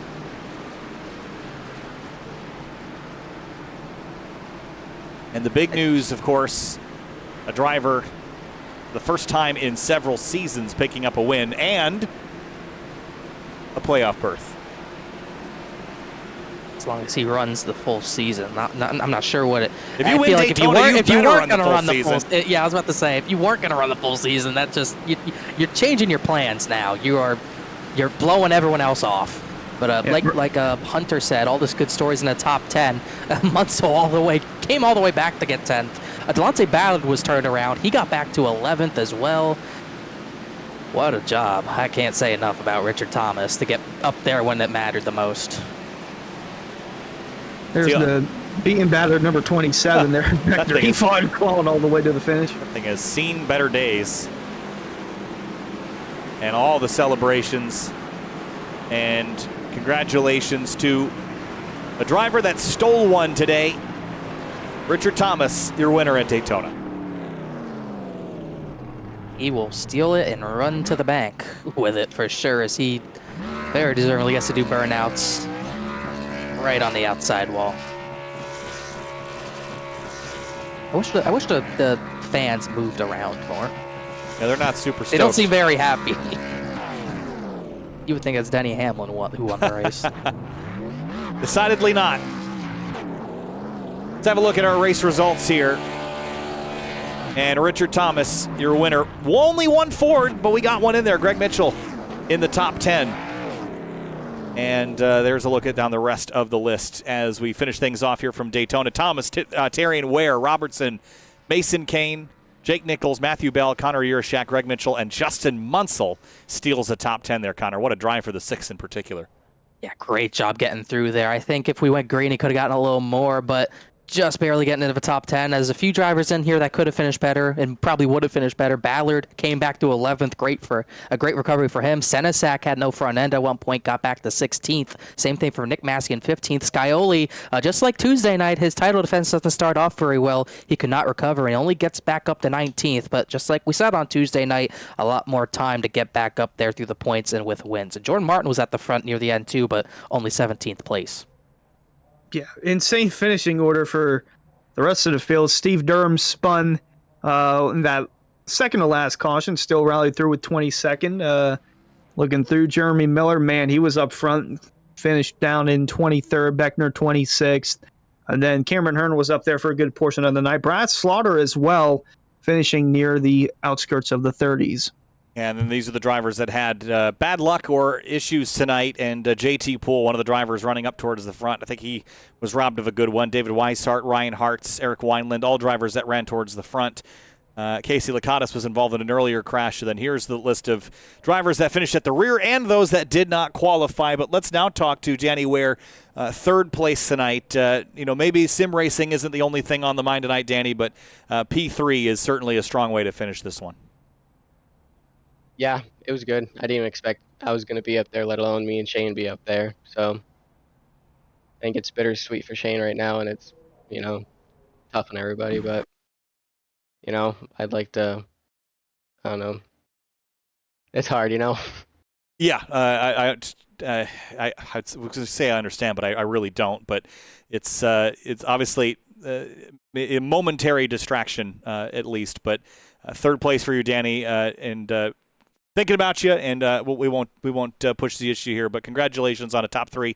Good way to start the season and grab Thanks. some points. I'd like to, this is for Shane, for his friends and family. Like, he was affected a lot by this, and it's really good that we come out and do this. And, my prayers are for Shane, his friends and family, and everybody affected in Maine. And, yeah, that's about it. Danny Ware, third place. Thanks for talking. And for Shane Therian, this is a tough couple of days, Shane. And, second place is great and all. There's points on the line, but I know you're going through a real tough time. So I wanted to give you a moment and just tell us your thoughts. Damn. Yeah, it's been definitely one of the hardest 24 hours I've ever had to face. But there's definitely people that are dealing with worse. My condolences to everyone that had to deal with what happened. That despicable crime that man did last night. It's unspeakable. But Danny and I both being from Maine, it hits home. I'm from Lewiston. I grew up in Lewiston. My daughter's in Lewiston right now. She's safe, thank God. But I wanted to win, but me and Danny both got the top 3. I raced my ass off. I'm sorry for the language, but I tried my hardest. I wanted it for Bob Violet, Trisha, and Thomas Conrad. I just want to say that all 3 of them died heroes. Bob shielded the children that were there. Thomas tried to take down the gunman, and Trish was trying to call 911. And yeah, it's just I miss them. It sucks. Shane, thanks for talking to us tonight and praying for everybody and thinking about you. Of course, not really worried about the results this evening, so take it easy, and we'll talk to you next time. Thank you, guys. And Richard Thomas gets it done here at Daytona, and after a couple seasons of absence, returns to the area Florida State Builders Pro Series. Richard, congratulations. 5 laps led, majority of them under yellow towards the end there, but a win's a win. Congratulations. Thank you, guys. I appreciate it. Yeah, it was long overdue, I feel like. After our first season, we went winless, and to take some time off, collect myself, and make my return and come back and get that first win on the first race, it feels great. Yeah, really a great way to start the season. And as far as the championship hunt goes, this will grab you a playoff berth. And as you look forward to the rest of the season, does this allow you to focus on some other areas or other racetracks that you were potentially worried about before? When I was away for a while, I did a lot of work on myself and my racecraft. So I just want to keep this momentum going forward for my team, for the sponsors, and just continue this role that we started here tonight. Richard Thomas wins at Daytona. As low as 47th is on my timing screen because of those that didn't qualify, but as high as first. So from the tail to the front, Richard, congratulations, and we'll talk to you next week. Thanks. I just want to thank Simrat Market and Roddick Racing Development for supporting me, along with Elwood Designs Esports. And this win is for Danny and Shane for everything that they're going through with their family, loved ones, and friends. This one's for them and the state of Maine. Thank you, guys. Thanks, Richard. And guys, with a somber way to end this one, obviously, there's a lot on people's minds at the moment, so we're going to finish this one out. But final thoughts there on Daytona. Connor, it was a really exciting race. Maybe ended a bit anticlimactically, but there was some great racing, and I think we got a good group of guys for this season. Oh, yeah, this is going to be incredible if we can keep getting these guys to put on shows like that. I believe next week Las Vegas, as we look at the race results once again, and just we had so many drivers in the battle. Some drivers not making it to the end, but it was incredible stuff. Richard Thomas coming out on top. Guys like Scioli and Jake Nichols probably not getting the finishes they deserve. Same thing for Jeremy Miller, my pick. But a long season to go, and it's only going to get more and more wild from here, Hunter. Without a doubt. I mean, this race had quite literally everything. I think this is the most lead changes in a race I've ever seen. I mean, just the carousel of drivers going back and forth from back to front, middle, 3 wide, inside, outside. This race had everything you could have wanted. Wish it would have had a green flag finish, but nonetheless, still a solid showing from a lot of guys that kept it cool, played their cards right, and was up in the front whenever the time was needed. Well, Daytona is complete, and with that, we're going to wrap things up here for the first week of action for the Area Series. We're back next week. I believe it's Las Vegas up, Connor, next week? I believe so. I know the Cup Series is going there, and I'm going to try to rid myself of the demons from last season, but I think everyone, for the most part, is going to Vegas, and that track races really well. Should be fun. All right, we'll see everybody there. Las Vegas next week here for the Area Florida State Builders Pro Series. All 3 series, Monday, Tuesday, and Thursday. We'll see you there. Thanks for watching. Kyle Heyer, Hunter Sleppy, and Connor Horn.